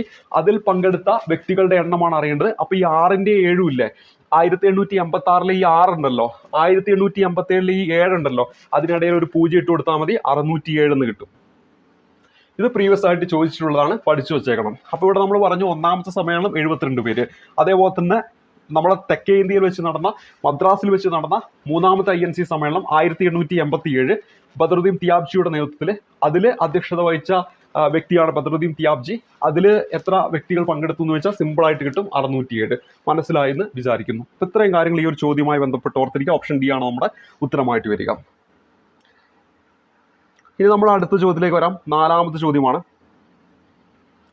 ഭാഷാടിസ്ഥാനത്തിലുള്ള സംസ്ഥാന പുനഃസംഘടനയുമായി ബന്ധപ്പെട്ട ശരിയായ പ്രസ്താവന കണ്ടെത്തുക. ഇതൊക്കെ PSC പരീക്ഷയിൽ എപ്പോഴും ചോദിച്ചുകൊണ്ടിരിക്കുന്ന ചോദ്യങ്ങളാണ്. നമ്മളിവിടെ പരിചയപ്പെട്ട ഈ 4ാമത്തെ ചോദ്യം വരെ, നമ്മളിപ്പോൾ പരിചയപ്പെട്ട ഈ 4ാമത്തെ ചോദ്യം പരിചയപ്പെട്ടുകൊണ്ടിരിക്കുന്നു. നിങ്ങൾ മനസ്സിലാക്കണം, ഇതെല്ലാം PSC പണ്ട് മുതലേ ചോദിക്കുന്ന ചോദ്യങ്ങളാണ്. അവിടെ SCR ടെക്സ്റ്റ് ബുക്കിലൊക്കെ പറഞ്ഞു പോകുന്ന കാര്യങ്ങൾ തന്നെയാണ് ഇവിടെ ഇങ്ങനെ ചോദ്യമായിട്ട് തന്നിരിക്കുന്നത്. അപ്പോൾ ചരിത്രം എന്ന് പറയുന്ന ഭാഗം നമുക്കറിയാം ഒരു വാസ്റ്റ് ആയിട്ടുള്ള ടോപ്പിക്കാണ്. ആ ഒരു ടോപ്പിക്ക് നമ്മൾ ആദ്യം എന്ത് ചെയ്യണം? നമ്മുടെ കൈവശമുള്ള ആ ഒരു 5ാം ക്ലാസ് മുതൽ ഒരു +2 വരെയുള്ള SCRT ടെക്സ്റ്റ് ബുക്കിൽ നമ്മുടെ ആവശ്യമുള്ള ടോപ്പിക്കുകൾ നമ്മൾ എന്ത് ചെയ്യണം? വായിച്ച് തീർക്കാനായിട്ട് ശ്രമിക്കുക. അത് വളരെ കുറച്ചേ ഉണ്ടാവുള്ളൂ, അത് പെട്ടെന്ന് നമുക്ക് വായിച്ച് തീർക്കാൻ പറ്റും. അതിൽ നിർബന്ധമായിട്ടും 5ാം ക്ലാസ് മുതൽ 10ാം ക്ലാസ് വരെയുള്ള SCRT ഒന്ന് വായിച്ചു നോക്കുക. അവിടെ ഈ പറഞ്ഞ ഈ ചോദ്യങ്ങളൊക്കെ എന്താണ് അവിടെ നിങ്ങൾക്ക് കാണാൻ പറ്റും. അതായത് ഓരോ സ്റ്റേറ്റ്മെന്റ് രൂപത്തിൽ അവിടെ കാണാൻ പറ്റും. അപ്പോൾ ഇവിടെ നമ്മൾ പരിചയപ്പെടുന്നത് ഭാഷാടിസ്ഥാനത്തിലുള്ള സംസ്ഥാന പുനഃസംഘടനയുമായി ബന്ധപ്പെട്ട ശരിയായ പ്രസ്താവന. അപ്പോൾ എന്താണ് കണ്ടുപിടിക്കേണ്ടത്? ശരിയായ പ്രസ്താവന. അപ്പോൾ തൊട്ടു മുമ്പൊക്കെ യോജിക്കാത്ത പ്രസ്താവന, ഇപ്പോൾ ശരിയായ പ്രസ്താവന, ഇങ്ങനെ മാറി മാറി വരും. അപ്പോൾ അതുകൊണ്ടാണ് ആ ഒരു ഭാഗം അണ്ടർലൈൻ ചെയ്യാനായിട്ട് പറയുന്നത്. 1953 ഒക്ടോബർ 1 ആന്ധ്ര സംസ്ഥാനം നിലവിൽ വന്നു എന്നതാണ് 1ാമത്തെ സ്റ്റേറ്റ്മെന്റ്. അത് ശരിയായിട്ടുള്ള സ്റ്റേറ്റ്മെന്റ് ആണ്, നമ്മൾ കൃത്യമായിട്ട് പഠിക്കുന്നതാണ്. അതായത് സ്വാതന്ത്ര്യലബ്ധിക്ക് ശേഷം ഭാഷാടിസ്ഥാനത്തിൽ സംസ്ഥാനങ്ങളെ പുനഃസംഘടിപ്പിക്കണമെന്ന വാദം ശക്തമാവുകയും അങ്ങനെ തെലുങ്ക് സംസാരിക്കുന്നവർക്കായിട്ട് ആന്ധ്ര സംസ്ഥാനം രൂപീകരിക്കണമെന്ന ആവശ്യവുമായി നിരാഹാര സമരം നടത്തിയ സ്വാതന്ത്ര്യ സമര സേനാനിയാണ് പൊറ്റി ശ്രീരാമലു എന്നും 58 ദിവസത്തെ നിരാഹാര സമരത്തെ തുടർന്ന് അദ്ദേഹം മരണമടഞ്ഞുവെന്നും അങ്ങനെ ആന്ധ്ര സംസ്ഥാനം രൂപീകരിക്കാൻ കേന്ദ്ര സർക്കാർ നിർബന്ധിതരായി എന്നും നമ്മൾ പഠിക്കുന്നതാണ്. അങ്ങനെയാണ് 1953 ഒക്ടോബർ 1-ാം തീയതി ആന്ധ്ര സംസ്ഥാനം രൂപം കൊള്ളുന്നത്. എന്നാൽ പ്രത്യേകം ശ്രദ്ധിക്കുക, അങ്ങനെ ഈ പറയുന്ന ആന്ധ്ര സംസ്ഥാനം ഈ പറയുന്ന തെലുങ്ക് സംസാരിക്കുന്നവർക്കായിട്ട് അങ്ങനെ രൂപീകരിക്കുന്നു. അങ്ങനെ ഭാഷാടിസ്ഥാനത്തിൽ രൂപം കൊണ്ട ആദ്യ സംസ്ഥാനം ചോദിച്ചാൽ ആന്ധ്ര എന്ന് നമ്മൾ ഉത്തരം പറയുകയും ചെയ്യുന്നു. അവിടെ പ്രത്യേകം ശ്രദ്ധിക്കാൻ പറഞ്ഞ കാര്യം, ഇതിനുശേഷം ഇങ്ങനെ ഭാഷാടിസ്ഥാനത്തിൽ സംസ്ഥാനങ്ങൾക്ക് രൂപീകരിക്കാനുള്ള ആ ഒരു ഇത് എന്താണ്, ഇങ്ങനെ രൂപീകരിക്കണം എന്ന് പറഞ്ഞുകൊണ്ട് എന്താണ് കൂടുതൽ ഭാഗത്ത് നിന്ന് അങ്ങനെ പറയാൻ തുടങ്ങി. അങ്ങനെ അവസാനം ഗവൺമെന്റ് എന്താണ് ഒരു കമ്മീഷനെ രൂപീകരിക്കുകയാണ്. ആ കമ്മീഷനാണ് നമ്മൾക്ക് എല്ലാവർക്കും അറിയാവുന്ന സംസ്ഥാന പുനഃസംഘടനാ കമ്മീഷൻ, അല്ലെങ്കിൽ നമ്മൾ അതിനെ ഫസൽ അലി കമ്മീഷൻ എന്ന് വിളിക്കും. അങ്ങനെ 1953 എന്ന് പറയുന്ന വർഷത്തിൽ ഫസൽ അലി കമ്മീഷൻ രൂപീകരിക്കുന്നു. അങ്ങനെ ഈ ഫസൽ അലി കമ്മീഷനിൽ 3 പേരാണുള്ളത്. ആ പേരുകൾ കൃത്യമായിട്ട് നിങ്ങൾ പഠിച്ചു വെക്കണം. ഒന്ന്, അതിന്റെ അധ്യക്ഷനായിട്ട് വരുന്ന ഫസൽ അലിയാണ്. ഒന്നാമത്തെ പേര് ഫസൽ അലിയാണ്. അടുത്ത പേര് എച്ച് എൻ കുൻസ്രു ആണ്. എച്ച് എൻ കുൻസ്രു എന്ന പേര് ഓർത്തിരിക്കുക. മൂന്നാമത്തെ പേര് ഒരു മലയാളിയാണ്, നമുക്ക് എല്ലാവർക്കും അറിയാം, തൊട്ടുമുമ്പ് പറഞ്ഞതേ ഉള്ളൂ. അദ്ദേഹത്തിന്റെ പേരാണ് സർദാർ കെ എം പണിക്കർ. ആരാണ്? സർദാർ കെ എം പണിക്കർ എന്ന പേരും ഓർത്തിരിക്കുക. കെ എം പണിക്കർ എന്ന പേരും ഓർത്തിരിക്കുക. അപ്പോൾ ഇവിടെ ഭാഷാടിസ്ഥാനത്തിൽ സംസ്ഥാനങ്ങൾ രൂപീകരിക്കുന്നതിന് വേണ്ടി സംസ്ഥാന പുനഃസംഘടനാ കമ്മീഷൻ രൂപീകരിച്ചപ്പോൾ അതിൽ 3 അംഗങ്ങൾ, അതിലൊരു പേര് ഫസൽ അലി, അടുത്ത പേര് എച്ച് എൻ കുൻസ്രു, മറ്റൊരു പേര് സർദാർ കെ എം പണിക്കർ, അദ്ദേഹം ഒരു മലയാളിയാണ്. അങ്ങനെ 1953 ഈ 3 അംഗ കമ്മീഷൻ വരികയും തുടർന്ന് 1955 എന്ന് പറയുന്ന വർഷത്തിൽ ഇവരെന്താണ് റിപ്പോർട്ട് സമർപ്പിക്കുന്നു. നമ്മുടെ കേന്ദ്ര സർക്കാരിന് റിപ്പോർട്ട് സമർപ്പിക്കുകയും തൊട്ടടുത്ത വർഷം 1956 ഈ സമിതിയുടെ റിപ്പോർട്ടിന്റെ അടിസ്ഥാനത്തിൽ സംസ്ഥാന പുനഃസംഘടനാ നിയമം പാസ്സാക്കുകയും അങ്ങനെ 1956 നവംബർ മാസം 1-ാം തീയതി 1956 നവംബർ മാസം 1-ാം തീയതി നാം ഇന്ന് നിന്ന് സംസാരിക്കുന്ന, നമ്മളിപ്പോ ഈ ക്ലാസ് കേട്ടുകൊണ്ടിരിക്കുന്ന, നാം ഇവിടെ എന്താണ് പരീക്ഷ എഴുതാൻ പോകുന്ന നമ്മുടെ കേരള സംസ്ഥാനം ഉൾപ്പെടെ 14ഓളം സംസ്ഥാനങ്ങളും അതേപോലെ തന്നെ 6 കേന്ദ്രഭരണ പ്രദേശങ്ങളും അന്ന് നിലവിൽ വന്നു. എന്നാണ് 1956 നവംബർ 1-ാം തീയതി. എന്നാൽ ഒരു കാര്യം കൂടെ ശ്രദ്ധിക്കുക, 1953 ഒക്ടോബർ മാസം 1-ാം തീയതി ആന്ധ്ര എന്ന് പറയുന്ന സംസ്ഥാനം രൂപം കൊണ്ടു. ഞാൻ പറഞ്ഞ പേര് പ്രത്യേകം ശ്രദ്ധിക്കുക, ആന്ധ്ര എന്ന പേരാണ്. ഇന്ന് നിങ്ങൾ മാപ്പ് എടുത്ത് നോക്കിയാൽ ആന്ധ്രാപ്രദേശ് എന്നായിരിക്കും കാണുക. അപ്പൊ എങ്ങനെയാണ് ആ പേര് മാറ്റപ്പെട്ടത്? ഈ ആന്ധ്ര സംസ്ഥാനത്തോട് ചേർന്ന കുറച്ച് പ്രദേശങ്ങൾ കൂടി അതിനോടൊപ്പം ചേർത്ത് 1956 നവംബർ 1-ാം തീയതി അതിനെ ആന്ധ്രാപ്രദേശ് എന്നാക്കി മാറ്റുന്നു. ഒരുപക്ഷെ പരീക്ഷയ്ക്ക് ഈ പറയുന്ന ഭാഷാടിസ്ഥാനത്തിൽ രൂപം കൊണ്ട ആദ്യ സ്റ്റേറ്റ് ഏതാണെന്ന് ചോദിച്ച് ഒരിക്കൽ PSC പരീക്ഷ 1-ാമത്തെ ഓപ്ഷൻ ആന്ധ്രാപ്രദേശും 3-ാമത്തെ ഓപ്ഷനൊക്കെ ആയിട്ട് ആന്ധ്രയും കൊടുത്തു. അവിടെ ഉത്തരമായിട്ട് വന്നത് ആന്ധ്രയാണെന്ന കാര്യം ഓർത്തിരിക്കുക. ഈ 2 ഓപ്ഷൻ ഉണ്ടെങ്കിൽ അത് ചോദ്യം വിട്ടിരിക്കുന്ന ആ ചോദ്യകർത്താവ് ഉദ്ദേശിക്കുന്നത് റൈറ്റ് ആൻസർ ആണ്. അതായത് 1953 ഒക്ടോബർ 1 ആന്ധ്രയാണ് രൂപം കൊണ്ടിരിക്കുന്നത്, ആന്ധ്രാപ്രദേശ് അല്ല. ആന്ധ്രാപ്രദേശ് ആവുന്നത് 1956 അപ്പോൾ ഈ 2 ഓപ്ഷൻ ഉണ്ടെങ്കിൽ ഉത്തരം എന്താണ്? ആന്ധ്രയാണ്. ഇനി 2 ഇല്ലെങ്കിലോ? അവിടെ ഉത്തരമായിട്ട് വരേണ്ടത് ഏതാണോ ഓപ്ഷനിലുള്ളത് അതായിരിക്കും ഉത്തരമായിട്ട് വരിക. അപ്പോൾ ഈ കാര്യങ്ങൾ നിങ്ങളൊന്ന് നോട്ട് ചെയ്യുക. അങ്ങനെ ഈ പറയുന്ന 1956 നവംബർ 1-ന് എത്ര സംസ്ഥാനങ്ങൾ രൂപം കൊണ്ടു? 14 സംസ്ഥാനങ്ങളും 6 കേന്ദ്രഭരണ പ്രദേശങ്ങളും രൂപം കൊണ്ടു. അന്ന് 1956 നവംബർ മാസം 1-ാം തീയതി. അപ്പോൾ ഇവിടെ നോക്കുക, ഇനി നമ്മുടെ ചോദ്യത്തിലേക്ക് വരാം. ഈ ചോദ്യത്തിന്റെ ഉത്തരം കിട്ടേണ്ട എല്ലാ കാര്യങ്ങളും നമ്മൾ ഇത്ര നേരം പറഞ്ഞു കഴിഞ്ഞു. ഇനി നിങ്ങൾക്ക് ഈ ചോദ്യത്തിന്റെ ഉത്തരം കിട്ടിയിരിക്കണം. അപ്പോൾ നമ്മളിവിടെ പറഞ്ഞ എന്താണ്? 1953 ഒക്ടോബർ 1-ന് ആന്ധ്ര സംസ്ഥാനം നിലവിൽ വന്നു. അത് ശരിയായിട്ടുള്ള സ്റ്റേറ്റ്മെന്റ് ആണല്ലോ, ഓൾറെഡി ഞാനിപ്പോൾ പറഞ്ഞു കഴിഞ്ഞു. അപ്പോൾ ഇവിടെ 1-ാമത്തെ സ്റ്റേറ്റ്മെന്റ് ശരിയാണ്. അപ്പോൾ 1 നമ്മൾ ഉത്തരത്തിൽ വരണം. A എന്ന് പറയുന്ന ഓപ്ഷൻ ഡിലീറ്റ് ആക്കാം, B എന്ന് പറയുന്ന ഓപ്ഷൻ ഡിലീറ്റ് ആക്കാം. 1956 14 സംസ്ഥാനങ്ങളും 6 കേന്ദ്രഭരണ പ്രദേശങ്ങളും ഭാഷാടിസ്ഥാനം രൂപീകരിക്കപ്പെട്ടു. പറഞ്ഞു കഴിഞ്ഞല്ലോ ശരിയായിട്ടുള്ള സ്റ്റേറ്റ്മെന്റ്. അപ്പോൾ 2 നമ്മുടെ ഉത്തരത്തിൽ വരണം. സിയിലും ഡിയിലും ഉണ്ട്. 1953 നിലവിൽ വന്ന ഭാഷാടിസ്ഥാനത്തിലുള്ള സംസ്ഥാന പുനഃസംഘടനാ കമ്മീഷനിൽ ഫസൽ അലി, SK ധർ, പട്ടാമ്പി സീതാരാമയ്യ എന്നിവർ അംഗങ്ങളായിരുന്നു. അതിന്റെ ഉത്തരം നിങ്ങൾക്ക് കിട്ടിയെന്ന് വിചാരിക്കുന്നു. സ്റ്റേറ്റ്മെന്റ് തെറ്റാണ്, ഓൾറെഡി പറഞ്ഞുപോയി, ഇനി ആവർത്തിക്കില്ല. ഏതെല്ലാമാണ് ആ പേരുകൾ? ഫസൽ അലി, എച്ച് എൻ കുൻസ്രു, മറ്റൊന്ന് സർദാർ കെ എം പണിക്കർ. അപ്പോൾ 3 തെറ്റാണ്. അപ്പോൾ ഇവിടെ ഉത്തരം ഓപ്ഷൻ സി ആണെന്ന് നമുക്ക് മനസ്സിലാക്കാൻ പറ്റും. ഇനി 4-മത്തെ എന്താണ്? ആന്ധ്ര സംസ്ഥാന രൂപീകരണത്തിന് വേണ്ടി പോറ്റി ശ്രീരാമലു മരണം വരെ നിരാഹാരം അനുഷ്ഠിച്ചു. അതും എന്താണ്? ശരിയാണ്. എത്ര ദിവസമാണ്? 58 ദിവസത്തെ നിരാഹാരത്തിന് ശേഷമാണ് അദ്ദേഹം മരണമടയുന്നത്. അപ്പോൾ ഇവിടെ തന്നിരിക്കുന്ന ഈ 4 സ്റ്റേറ്റ്മെന്റിൽ 1, 2, 4 ശരി, 3 തെറ്റ്.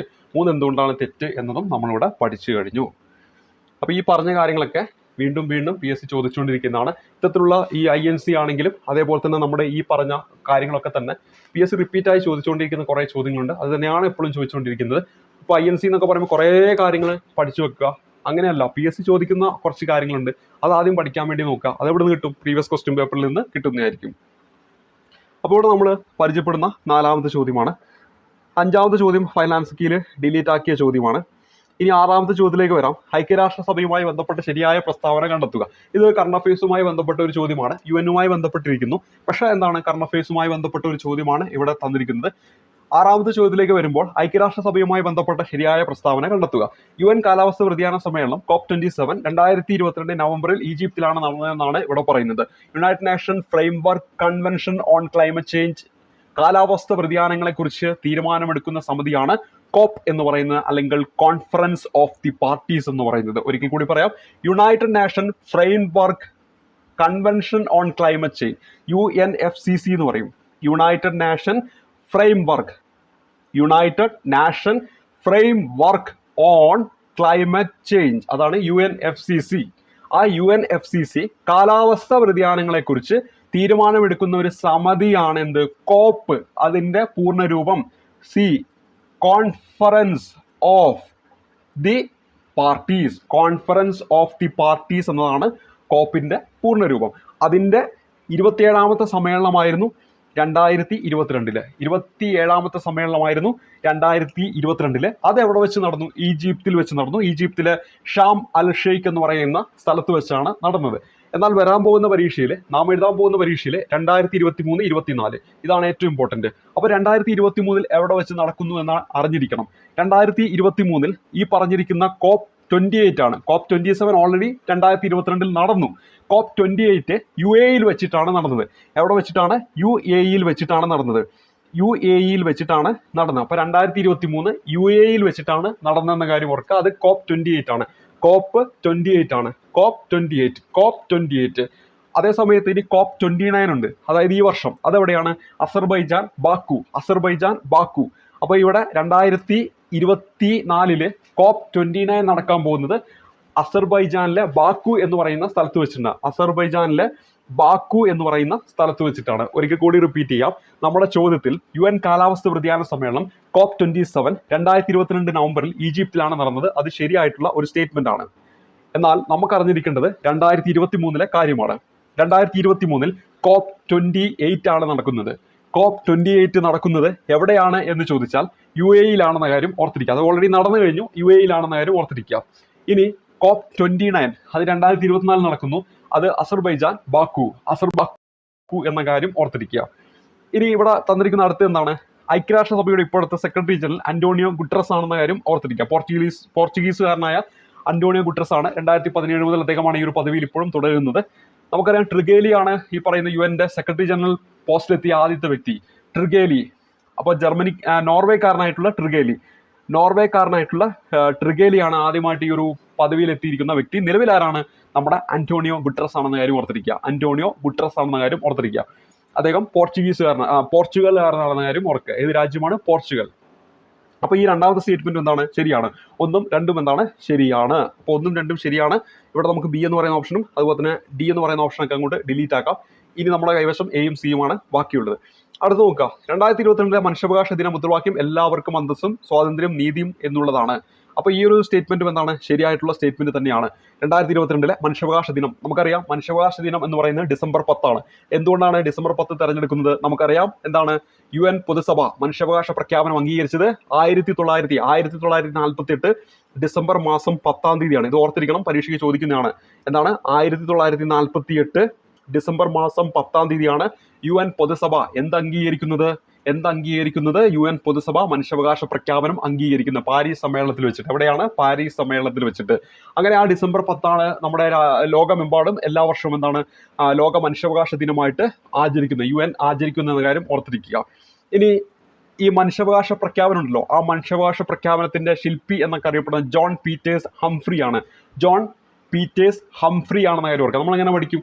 എല്ലാവർക്കും അവകാശങ്ങളുണ്ട്, അതുകൊണ്ട് എല്ലാവർക്കും ഫ്രീ ആയിട്ട് നടക്കണം. ഹംഫ്രി ഫ്രീ അത് വെച്ചിട്ട് അങ്ങോട്ട് കണക്ട് ചെയ്ത് വെച്ചാൽ മതി. ജോൺ പീറ്റേഴ്സ് ഹംഫ്രി, അദ്ദേഹത്തെയാണ് മനുഷ്യാവകാശ പ്രഖ്യാപനത്തിന്റെ ശില്പി എന്നൊക്കെ വിളിക്കുന്നത്. ഈ 2023 മനുഷ്യാവകാശ ദിനത്തിന് ഒരു പ്രത്യേകതയുണ്ട്. എന്താന്ന് വെച്ചിട്ടുണ്ടെങ്കിൽ 1948 2023 കുറയ്ക്കുക 75. അപ്പൊ എന്താണ് ഏറ്റവും വലിയ പ്രത്യേകത? 75ാം വാർഷികമായിരുന്നു. നോക്കുക, ഇവിടെ തൊട്ടടുത്ത സ്റ്റേറ്റ്മെന്റ് നോക്ക്. മനുഷ്യാവകാശങ്ങളുടെ സാർവത്രിക പ്രഖ്യാപനത്തിന്റെ 75ാം വാർഷികം ഐക്യരാഷ്ട്രസഭ 2022 December 10 ആഘോഷിച്ചു. അത് തെറ്റായിട്ടുള്ള സ്റ്റേറ്റ്മെന്റ് ആണ്. അവിടെ 2023 December 10 ആണെങ്കിൽ അത് ശരിയായിട്ടുള്ള സ്റ്റേറ്റ്മെന്റ് ആണ്. അപ്പോൾ 74ാമത്തേതായിരുന്നു 2022, 75ാമത്തത് 2023 ആണ്. അപ്പോൾ 2024 76ാമത്തത്. അപ്പോൾ ഇവിടെ നമ്മൾ പരിചയപ്പെട്ടു എന്താണ് മനുഷ്യാവകാശങ്ങളുടെ സാർവത്രിക പ്രഖ്യാപനത്തിന്റെ 1948 നമ്മുടെ ഡിസംബർ മാസം 10-ാം തീയതി അതിന്റെ 75-ാം വാർഷികം എപ്പോഴാണോ 2023 ഇപ്പോൾ 76-ാമത്തെ വാർഷികമാണ് 2024. അപ്പൊ ഇവിടെ തന്നിരിക്കുന്ന ആ ഒരു സ്റ്റേറ്റ്മെന്റ് ഇനി വരാൻ പോകുന്ന LDCയിൽ എങ്ങനെയായിരിക്കും ചോദിക്കുക? മനുഷ്യാവകാശങ്ങളുടെ സാർവത്രിക പ്രഖ്യാപനത്തിന്റെ 75-ാം വാർഷികം ഐക്യരാഷ്ട്രസഭ 2023 ഡിസംബർ 10 ആഘോഷിച്ചു എന്ന് വെച്ചാൽ അതെന്താണ് ശരിയായിട്ടുള്ള ഒരു സ്റ്റേറ്റ്മെന്റ് ആണ്. ഇനി തൊട്ട് മുമ്പത്ത് നോക്കുക, അത് ശരിയാണെന്ന് ഞാൻ പറഞ്ഞു. 2022 മനുഷ്യാവകാശ ദിന മുദ്രാവാക്യം എല്ലാവർക്കും അന്തസ്സും സ്വാതന്ത്ര്യവും നീതിയും എന്നുള്ളതാണ്. പക്ഷെ നമുക്കിനി അറിഞ്ഞിരിക്കേണ്ടത് 2023 2023 എന്തായിരുന്നു അതിന്റെ ആ ഒരു ആപ്തവാക്യം എന്ന് ചോദിച്ചാൽ അവിടെ ഓർത്തിരിക്കുക, എല്ലാവർക്കും സ്വാതന്ത്ര്യം സമത്വം നീതി, എല്ലാവർക്കും സ്വാതന്ത്ര്യം സമത്വം നീതി, എല്ലാവർക്കും സ്വാതന്ത്ര്യം സമത്വം നീതി എന്നതാണ് 2023 മനുഷ്യാവകാശ മുദ്രാവാക്യം എന്ന കാര്യം ഓർത്തിരിക്കുക. അപ്പോൾ ഇവിടെ തന്നിരിക്കുന്ന 4 സ്റ്റേറ്റ്മെന്റുകൾ 1, 2, 3 ശരി, 4 തെറ്റ്. 4 എന്തുകൊണ്ട് തെറ്റി?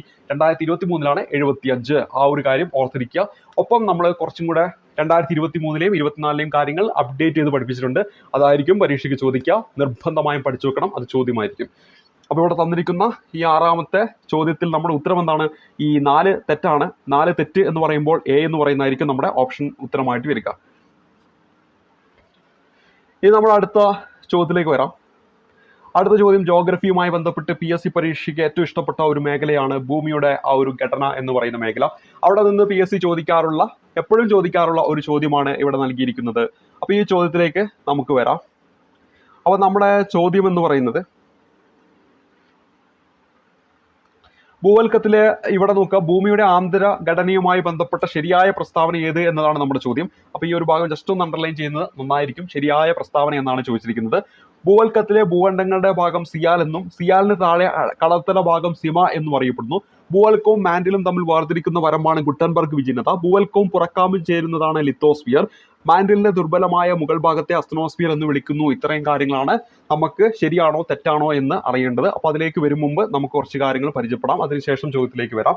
നമുക്കറിയാം നമ്മുടെ ഈ പറയുന്ന ഭൂമിയുടെ ആന്തരഘടനയെ 3ആയിട്ട് തരംതിരിക്കുന്നുണ്ട്. അത് പഠിക്കാൻ വേണ്ടി നമ്മൾ ചെറിയൊരു കോഡ് പഠിക്കും. ഭൂമിക്ക് എന്ന് പറയുന്ന കോഡാണ് നമ്മൾ പഠിക്കുക. അതായത് അതിൽ ഏറ്റവും മുകളിലായിട്ട് ഭൂമിക്ക് എന്ന് പറയുന്ന കോഡിൽ ഭൂ വെച്ച് വരുന്ന ഭൂവൽക്കമാണ് ഏറ്റവും മുകളിലായിട്ട് വരിക എന്ന് നമുക്കറിയാം. അതേപോലെ തന്നെ പിന്നെ ഭൂമിക്ക് എന്നതിൽ മാ വെച്ച് വരുന്ന മാൻഡിലാണ് രണ്ടാമതായിട്ട് വരുന്നത് എന്ന് നമുക്കറിയാം.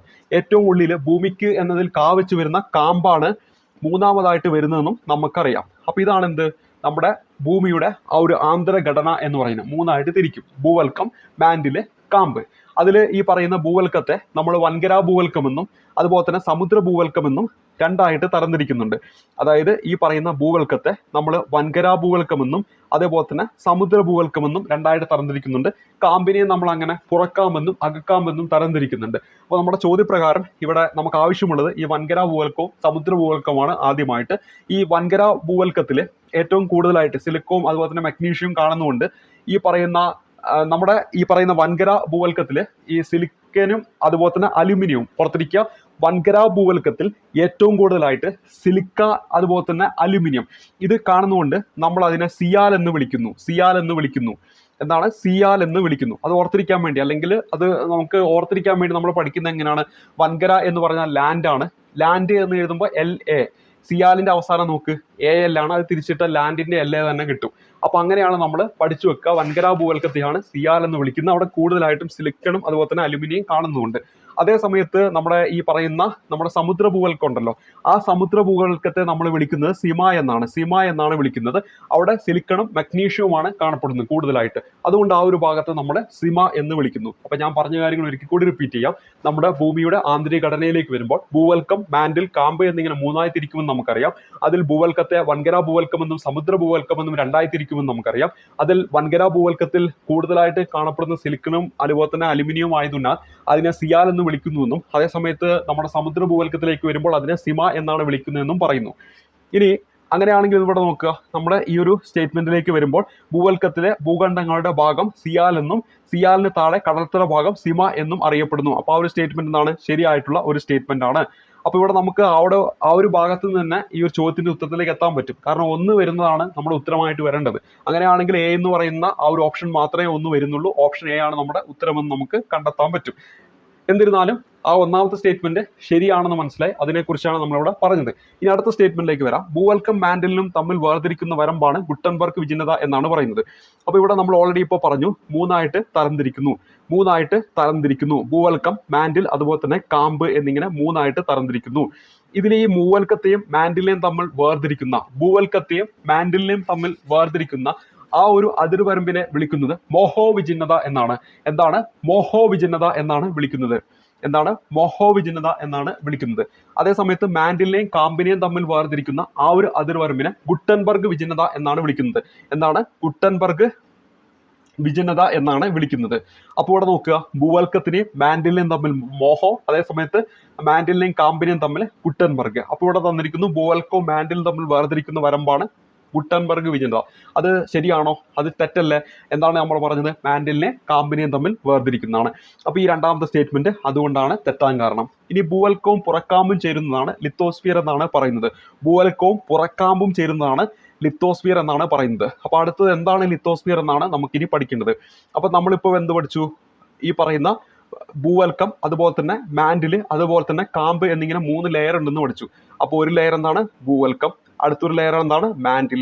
അടുത്തൊരു ലെയർ ഏറ്റവും ഉള്ളിലായിട്ട് എന്താണ്? കാമ്പ്. അപ്പോൾ ഏറ്റവും പുറമെ ഭൂവൽക്കം, അതിന്റെ മധ്യ ലെയറായിട്ട് മാൻഡിൽ, ഏറ്റവും ഉള്ളിലായിട്ട് കാമ്പ്. അപ്പോൾ ഇതില് ഈ ഭൂവൽക്കം, അതുപോലെ തന്നെ ഈ മാൻഡിലിന്റെ ഏറ്റവും ടോപ്പ് ഭാഗം ഉണ്ടല്ലോ, ഈ ഭൂവൽക്കവും ഈ മാൻഡിലിന്റെ ഈ ടോപ്പ് ഭാഗം ഇത്രയും കൂടി ചേരുന്നതാണ് എന്തെന്ന് പറയുന്നത്? ലിത്തോസ്ഫിയർ എന്ന് പറയുന്നത്. ഭൂവൽക്കവും മാൻഡിലിന്റെ ഉപരിഭാഗവും ചേർന്നുള്ള ഭാഗത്തെയാണ് നമ്മൾ എന്തെന്ന് പറയുന്നത്? ലിത്തോസ്ഫിയർ എന്ന് പറയുന്നത്, അല്ലെങ്കിൽ ശിലാമണ്ഡലം എന്ന് പറയും. ഇത് ഖരാവസ്ഥയിലായിരിക്കും. അപ്പോൾ നമ്മൾ പറഞ്ഞ എന്താണ്? ഭൂവൽക്കവും അതേപോലെ തന്നെ മാൻഡിലിന്റെ ഉപരിഭാഗവും ചേരുന്നതാണ് എന്തെന്ന് പറയുന്നത്? ശിലാമണ്ഡലം അല്ലെങ്കിൽ ലിത്തോസ്ഫിയർ എന്ന് പറയുന്നത്. നോക്കുക, ഭൂവൽക്കവും അതേപോലെ തന്നെ പുറക്കാമ്പും ചേരുന്നതാണ് ലിത്തോസ്ഫിയർ എന്നാണ് പറഞ്ഞത്. അപ്പോൾ അത് തെറ്റാണ്. എന്താണ് അതിന്റെ ശരിയെന്ന് ഇപ്പൊ പറഞ്ഞു കഴിഞ്ഞു. ഇനി മാൻഡിലിന്റെ ദുർബലമായ മുകൾ ഭാഗത്തെ അസ്റ്റനോസ്ഫിയർ എന്ന് വിളിക്കുന്നു. അപ്പോൾ നോക്കുക, ഇവിടെ മാൻഡിൽ നമ്മൾ ഓൾറെഡി പറഞ്ഞു, ഭൂവൽക്കം പ്ലസ് ഉപരി മാൻഡിൽ, അതിനെയാണ് നമ്മൾ ശിലാമണ്ഡലം അല്ലെങ്കിൽ ലിത്തോസ്ഫിയർ എന്ന് വിളിക്കുന്നത്. ഇനി ഇവിടെ പറഞ്ഞിരിക്കുന്ന സ്റ്റേറ്റ്മെന്റ് എന്താണ്? നമുക്ക് ഇവിടെ പറഞ്ഞിരിക്കുന്ന സ്റ്റേറ്റ്മെന്റ് എന്ന് പറയുന്നത് മാൻഡിലിന്റെ ദുർബലമായ മുകൾ ഭാഗത്തെ. അപ്പോൾ മാൻഡിലിന്റെ ദുർബലമായ മുകൾ ഭാഗം എന്ന് പറയുന്നത് നമുക്കിവിടെ തന്നിരിക്കുന്ന ഉപരി മാൻഡിൽ ഉണ്ടല്ലോ, ഉപരി മാൻഡില് അതിന്റെ താഴെയായിട്ട് വരുന്ന ഈ ഒരു പോർഷനാണ്. ഉപരിമാൻഡിലിന്റെ താഴെയായിട്ട് വരുന്ന ഈ ഒരു പോർഷനാണ്. ആ ഒരു പോർഷനെയാണ് നമ്മൾ എന്തെന്ന് വിളിക്കുന്നത്? ആ ഒരു ഭാഗത്തെയാണ് നമ്മൾ എന്തെന്ന് വിളിക്കുന്നത്? നമ്മുടെ ഇവിടെ തന്നിരിക്കുന്ന അസ്തനോസ്ഫിയർ എന്ന് വിളിക്കുന്നത്. അതായത് ലിത്തോസ്ഫിയറിന് താഴെയായിട്ട് അർദ്ധ ദ്രാവകാവസ്ഥയിൽ സ്ഥിതി ചെയ്യുന്ന ഭാഗമാണ് ഏതെന്ന് പറയുന്നത്? അസ്തനോസ്ഫിയർ എന്ന് പറയുന്നത്. അതായത് ഉപരിമാൻഡിലിന്റെ താഴെയായിട്ട്. അപ്പോൾ ലിത്തോസ്ഫിയർ എന്ന് പറഞ്ഞാൽ ഭൂവൽക്കം പ്ലസ് ഉപരിമാൻഡിൽ, അതിന്റെ തൊട്ട് താഴെയായിട്ട് അർദ്ധദ്രവാവസ്ഥയിൽ കാണപ്പെടുന്ന ഭാഗമാണ് എന്ത്? അസ്തനോസ്ഫിയർ എന്ന് പറയുന്നത്. അപ്പോൾ ആ ഒരു കാരണം കൊണ്ട് എന്താണ് ഈ പറയുന്ന സ്റ്റേറ്റ്മെന്റ്, നാലാമത്തെ സ്റ്റേറ്റ്മെന്റ് എന്താണ്? ശരിയാണ്. മാൻഡിലിന്റെ ദുർബലമായ മുകൾ ഭാഗത്ത്, അവിടെ പ്രത്യേകം ശ്രദ്ധിക്കാം, ദുർബലമായ മുകൾ ഭാഗമാണ്, മറ്റത് ഖരാവസ്ഥയിലാണ്. അപ്പൊ ഉപരിമാൻഡില് ഖരാവസ്ഥയിലാണ്, ലിത്തോസ്ഫിയറിന്റെ ഭാഗമല്ലേ. അപ്പൊ അതിന്റെ തൊട്ട് താഴെ വരുന്ന ദുർബലമായ മുകൾ ഭാഗം, അതിനെയാണ് നമ്മൾ എന്തെന്ന് വിളിക്കുന്നത്? അസ്തനോസ്ഫിയർ എന്ന് വിളിക്കുന്നത്. അപ്പൊ ആ ഒരു സ്റ്റേറ്റ്മെന്റ് ശരിയാണ്. അപ്പോൾ തന്നിരിക്കുന്ന 4 സ്റ്റേറ്റ്മെന്റ് നമ്മൾ പരിശോധിച്ചു. എന്തുകൊണ്ടാണ് ചില സ്റ്റേറ്റ്മെന്റുകൾ തെറ്റിയത്, അതിന്റെ ശരി എന്താണെന്നും പഠിച്ചു കഴിഞ്ഞു. അപ്പോൾ ഈ ഒരു ഭാഗം, ഭൂമിയുടെ ആന്തരഘടന എന്ന് പറയുന്ന ഈ ഒരു ഭാഗം നിർബന്ധമായി പഠിക്കണം, റിപ്പീറ്റ് ആയി ചോദിക്കുന്നതാണ്. അപ്പോൾ ഇവിടെ 7ാമത്തെ ചോദ്യം, നമ്മുടെ ഉത്തരം എന്താണ്? 7ാമത്തെ ചോദ്യത്തിന്റെ ഉത്തരം എന്ന് പറയുന്നത് ഓപ്ഷൻ എ ആണ് ഇവിടെ നമ്മുടെ ഉത്തരമായിട്ട് വരിക. ഓപ്ഷൻ എ ആണ്, 1ഉം 4ഉമാണ് ശരി. ഇനി അടുത്തത് നമ്മുടെ അന്തരീക്ഷവുമായി ബന്ധപ്പെട്ട്, അന്തരീക്ഷത്തിലെ വിവിധ പാളികളുണ്ടല്ലോ, അതുമായി ബന്ധപ്പെട്ടിരിക്കുന്ന ഒരു ചോദ്യമാണ്. താഴെ പറയുന്നവയിൽ ശരിയായ ജോഡി ഏത് എന്നതാണ് നമ്മുടെ ഇവിടെ ചോദ്യമായിട്ട് തന്നിരിക്കുന്നത്. അപ്പോൾ ഇവിടെ തന്നിരിക്കുന്നു നമ്മുടെ അന്തരീക്ഷ പാളിയുമായി ബന്ധപ്പെട്ടൊരു ചോദ്യമാണ്. ട്രോപ്പോസ്ഫിയർ കാലാവസ്ഥ പ്രതിഭാസങ്ങൾ നൽകുന്നു. അപ്പോൾ ട്രോപ്പോസ്ഫിയർ നമുക്കറിയാം, അന്തരീക്ഷ പാളികൾ എന്ന് പറയുമ്പോൾ ഏറ്റവും അടിയിലായിട്ട് ട്രോപ്പോസ്ഫിയർ വരുന്നുണ്ട്. പിന്നെ അതിൻ്റെ തൊട്ട് മുകളിലായിട്ട് എന്താണ്? സ്ട്രാറ്റോസ്ഫിയർ വരുന്നുണ്ട്. അതിൻ്റെ മുകളിലായിട്ട് നമുക്ക് മീസോസ്ഫിയർ വരുന്നുണ്ട്. അതിൻ്റെ മുകളിലായിട്ട് എന്താണ്? തെർമോസ്ഫിയറും വരുന്നുണ്ട്. അപ്പോൾ ഇവിടെ എന്താണ്? ഈ കാലാവസ്ഥ പ്രതിഭാസങ്ങളൊക്കെ കാണപ്പെടുന്നത് എവിടെയാണ്? നമ്മുടെ ട്രോപ്പോസ്ഫിയറിലാണെന്ന് നമ്മൾ പഠിക്കാറുണ്ട്. കാലാവസ്ഥ പ്രതിഭാസങ്ങൾ കാണപ്പെടുന്നത് എവിടെയാണ്? ട്രോപ്പോസ്ഫിയറിലാണെന്ന് കാര്യം ഓർക്കുക. അതായത് ഭൂമിയുടെ ഉപരിതലത്തോട് ചേർന്ന് കാണുന്ന അന്തരീക്ഷ പാളിയാണ് ഈ പറയുന്ന ട്രോപ്പോസ്ഫിയർ. മനുഷ്യനുൾപ്പെടെയുള്ള ജീവജാലങ്ങൾ വസിക്കുന്ന ഏറ്റവും താഴ്ന്ന വിധാനത്തിലുള്ള അന്തരീക്ഷ പാളിയാണ് ട്രോപ്പോസ്ഫിയർ എന്നും, മേഘങ്ങളും പ്രകാശം അതുപോലെ തന്നെ താപം എന്നിവയിലെല്ലാം ഓരോ ദിവസവും നിരവധി മാറ്റങ്ങൾ സംഭവിച്ചുകൊണ്ടിരിക്കുന്ന, അല്ലെങ്കിൽ മേഘങ്ങളൊക്കെ കാണപ്പെടുന്ന ഒരു പാളിയാണ് ഈ പറയുന്ന ട്രോപ്പോസ്ഫിയർ എന്ന് പറയുന്നത് നമ്മൾ പറഞ്ഞിട്ടുണ്ട്. അവിടെ തന്നെ എടുത്തു പറയുന്നതാണ് നമ്മുടെ കാലാവസ്ഥാ പ്രതിഭാസങ്ങൾ കാണപ്പെടുന്ന അന്തരീക്ഷ പാളിയാണ് ഈ പറയുന്ന ട്രോപ്പോസ്ഫിയർ എന്ന് പറയുന്നത്. അവിടെ നമ്മൾ പഠിക്കുന്നതാണ്, ടെക്സ്റ്റ് ബുക്കിൽ SCERT പഠിക്കുന്നതാണ്, ഈ ഭൂമധ്യരേഖാ പ്രദേശത്തെ ഈ ട്രോപ്പോസ്ഫിയറിന്റെ ഉയരം എന്ന് പറയുന്നത് 18 മുതൽ 20 കിലോമീറ്റർ ആണെന്നും, അതേ സമയത്ത് നമ്മുടെ ഈ പറയുന്ന ധ്രുവപ്രദേശങ്ങളിലേക്ക് വരുമ്പോൾ അവിടെ ഈ ട്രോപ്പോസ്ഫിയറിന്റെ ഉയരം എന്ന് പറയുന്നത് 7 കിലോമീറ്റർ ആണെന്ന് പറയുന്നത്. NCERT ടെക്സ്റ്റ് ബുക്കിൽ 8 കിലോമീറ്റർ എന്നാണ് കൊടുത്തിരിക്കുന്നത്. അപ്പോൾ 8, അതേപോലെ തന്നെ 18 മുതൽ 20 വരെ എന്താണ്, ഭൂമധ്യരേഖ പ്രദേശത്താണ്. അപ്പോൾ ഇവിടെ ഒന്നാമത്തെ സ്റ്റേറ്റ്മെന്റ് ശരിയാണ്, ട്രോപ്പോസ്ഫിയറിലാണ് കാലാവസ്ഥ പ്രതിഭാസങ്ങൾ കാണപ്പെടുന്നത്. ഒന്ന് ശരിയാണ്. അപ്പോൾ അങ്ങനെ ആവുമ്പോൾ ഇവിടെ നമുക്ക് A കളയാം, C കളയാം, ബിയും ഡിയുമാണ് നമ്മുടെ ഉത്തരമായിട്ട് ഇനി ബാക്കിയുള്ളത്. ഇനി അയണോസ്ഫിയറിലാണ് റേഡിയോ തരംഗങ്ങൾ എന്നാണ് ഇവിടെ പറഞ്ഞിരിക്കുന്നത്. നമ്മൾ കൃത്യമായിട്ട് അയണോസ്ഫിയർ നമ്മൾ പഠിക്കുന്നതാണ്. തെർമോസ്ഫിയറിന്റെ താഴ്ന്ന ഭാഗമാണ്, നമ്മളിവിടെ പറഞ്ഞല്ലോ ഈ തെർമോസ്ഫിയർ, അതിന്റെ ഈ താഴ്ന്ന ഭാഗമാണ് അയണോസ്ഫിയർ എന്നും. ആ അയണോസ്ഫിയറിന്റെ പ്രത്യേകത അയൺ ആണ്, അതായത് ചാർജുള്ള കണികകളാണ്. അങ്ങനെ ചാർജുള്ള കണികകൾ അധികമായി കാണപ്പെടുന്ന ഈ തെർമോസ്ഫിയറിന്റെ ആ ഒരു താഴ്ന്ന ഭാഗത്തെ നമ്മൾ എന്തെന്ന് പറയുന്നു, അയണോസ്ഫിയർ എന്ന് പറയുന്നു. റേഡിയോ പരിപാടികളുടെ ദീർഘദൂര പ്രക്ഷോഭണം സാധ്യമാകുന്നത് ഈ അയണോസ്ഫിയറിലൂടെയാണെന്നൊക്കെ പഠിക്കുന്നുണ്ട്. അപ്പോൾ അതുകൊണ്ട് ഈ രണ്ടാമത് കൊടുത്തിരിക്കുന്ന റേഡിയോ തരംഗങ്ങൾ എന്ന് പറയുന്നത് എന്താണ്, അയണോസ്ഫിയറുമായി ബന്ധപ്പെട്ടതാണ്, അതും ശരിയാണ്. അപ്പോൾ 1ഉം 2ഉം ശരിയാണ്. അങ്ങനെയാണെങ്കിൽ ഓപ്ഷൻ ബി ആണ് നമ്മുടെ ഉത്തരമായിട്ട് വരിക. ഓപ്ഷൻ ബി അതാണ് നമ്മുടെ ഉത്തരമായിട്ട് വരിക. ഇനി അടുത്ത് സ്ട്രാറ്റോസ്ഫിയർ, അവിടെ അറോറ എന്നാണ് കൊടുത്തിരിക്കുന്നത്. എന്താണ് സ്ട്രാറ്റോസ്ഫിയർ, അറോറ എന്നാണ് കൊടുത്തിരിക്കുന്നത്. അപ്പോൾ ഇവിടെ സ്ട്രാറ്റോസ്ഫിയറിൽ ആണോ അറോറ വരുന്നത്? അറോറ എന്ന് പറയുന്ന ഈ ഒരു പ്രതിഭാസം എന്ന് പറയുന്നത് തെർമോസ്ഫിയറുമായി ബന്ധപ്പെട്ടതാണ്. എന്തുമായി ബന്ധപ്പെട്ടതാണ്? തെർമോസ്ഫിയറുമായിട്ട് ബന്ധപ്പെട്ടതാണെന്ന് കാര്യം ഓർത്തിരിക്കുക. അതായത് ഭൂമിയുടെ കാന്തിക മണ്ഡലത്തിലേക്ക് പ്രവേശിക്കുന്ന സൗരക്കാറ്റ് അന്തരീക്ഷ തന്മാത്രകളുമായിട്ട് കൂട്ടിമുട്ടുമ്പോൾ വ്യത്യസ്തങ്ങളായ വർണ്ണരാജികൾ ഉണ്ടാകുന്ന ഒരു പ്രതിഭാസമാണ് എന്തെന്ന് പറയുന്നത്, അറോറ എന്ന് പറയുന്നത്. അപ്പോൾ ആ ഒരു പ്രതിഭാസം നമുക്ക് പ്രധാനമായിട്ടും കാണപ്പെടുന്നത് ഈ ഉത്തര ദക്ഷിണ ധ്രുവങ്ങളിലാണ്. അവിടുത്തെ ആകാശമൊക്കെ വളരെ മനോഹരമായിട്ട്, നമ്മൾ ഈ ഗൂഗിളിലൊക്കെ അറോറ എന്ന് സെർച്ച് ചെയ്തിട്ടുണ്ടെങ്കിൽ നമുക്ക് വളരെ മനോഹരമായിട്ടുള്ള ചിത്രങ്ങൾ നമുക്ക് കാണാൻ പറ്റും. അപ്പോൾ ഇത് പ്രധാനമായിട്ട് എവിടെയാണ്, ഈ പറയുന്ന ഉത്തര ദക്ഷിണ ധ്രുവങ്ങളിലാണ് ഇത് ദൃശ്യമാകുന്നത്. അപ്പോൾ എന്താണ്, ഭൂമിയുടെ കാന്തിക മണ്ഡലത്തിലേക്ക് പ്രവേശിക്കുന്ന സൗരക്കാറ്റ് അന്തരീക്ഷ തന്മാത്രകളുമായിട്ട് കൂട്ടിമുട്ടുമ്പോൾ വ്യത്യസ്തങ്ങളായ വർണ്ണരാജികൾ ഉണ്ടാകുന്നു. ഈ ഒരു പ്രതിഭാസമാണ് അറോറ എന്ന് പറയുന്നത്. ഈ ഒരു വിസ്മയ കാഴ്ചയാണ് അറോറ എന്ന് പറയുന്നത്. ഇവിടെ നമുക്ക് ഓർത്തിരിക്കേണ്ടത്, അറോറ എവിടെ കാണപ്പെടുന്നു? അത് നമ്മുടെ തെർമോസ്ഫിയറിലാണ് കാണപ്പെടുന്നത്. അത് ഏത് ധ്രുവങ്ങളിൽ, അതായത് ഈ പറയുന്ന ഉത്തര ദക്ഷിണ ധ്രുവങ്ങളിലാണ് ഇത് കാണപ്പെടുന്നത്. ഇതിൽ ഉത്തര ധ്രുവത്തിൽ ദൃശ്യമാകുന്ന അറോറയെ നമ്മൾ നോർത്തേൺ ലൈറ്റ്സ് എന്ന് വിളിക്കും. അതേപോലെ തന്നെ ദക്ഷിണ ധ്രുവത്തിൽ ദൃശ്യമാകുന്ന അറോറയെ നമ്മൾക്ക് സദേൺ ലൈറ്റ്സ് എന്നും വിളിക്കാൻ പറ്റും. അല്ലെങ്കിൽ അറോറ ബോറിയാലിസ് എന്നാണ് നമ്മൾ ഈ പറയുന്ന ഉത്തര ധ്രുവത്തിൽ ദൃശ്യമാകുന്ന അറോറയെ വിളിക്കുന്നത്. എന്താണ്? അറോറ ബോറിയാലിസ്. ഇതെന്താണ്? ഈ പറയുന്ന ഉത്തര ധ്രുവത്തിൽ ദൃശ്യമാകുന്ന അറോറ അറിയപ്പെടുന്ന പേരാണ്. അല്ലെങ്കിൽ അതിനെ നോർത്തേൺ ലൈറ്റ്സ് എന്ന് വിളിക്കും. ഇനി ദക്ഷിണ ധ്രുവമാണെങ്കിൽ സദേൺ ലൈറ്റ്സ് എന്ന് പറയാം. അല്ലെങ്കിൽ അറോറ ഓസ്ട്രേലീസ് എന്നാണ് പറയുന്നത്.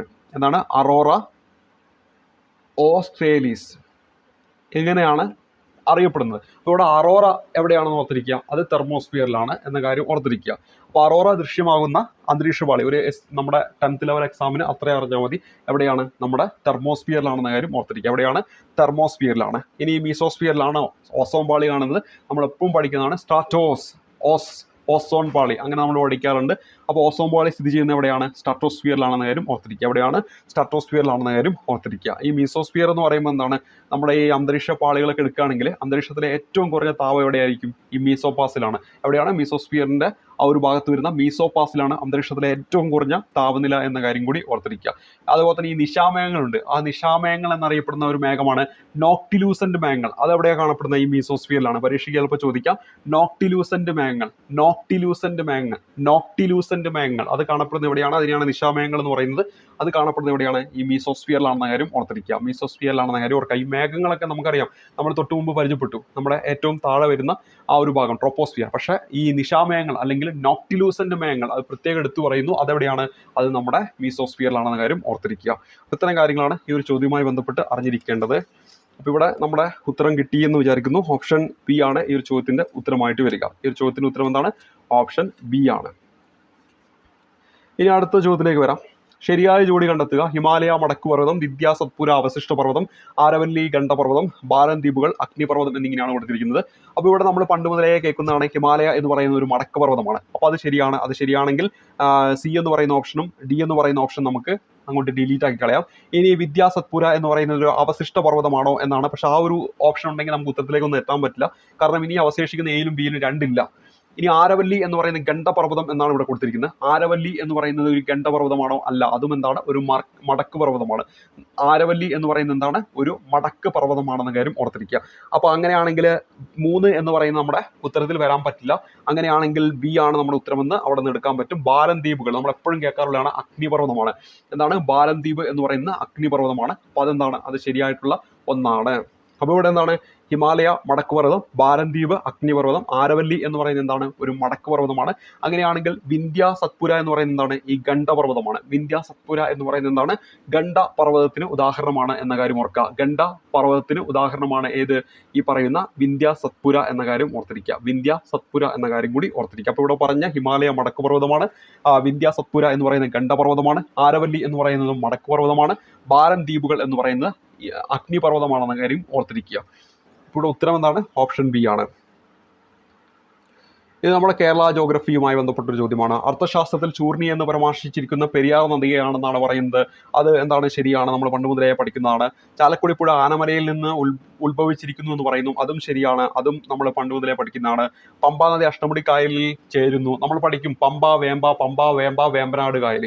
അപ്പോൾ അത് തെറ്റാണ്. കബനി നദി കാവേരി നദിയിൽ ചേരുന്നു. കബനിയുടെ പോഷക നദിയാണ് കാവേരി എന്ന് നമ്മൾ പഠിക്കുന്നതാണ്.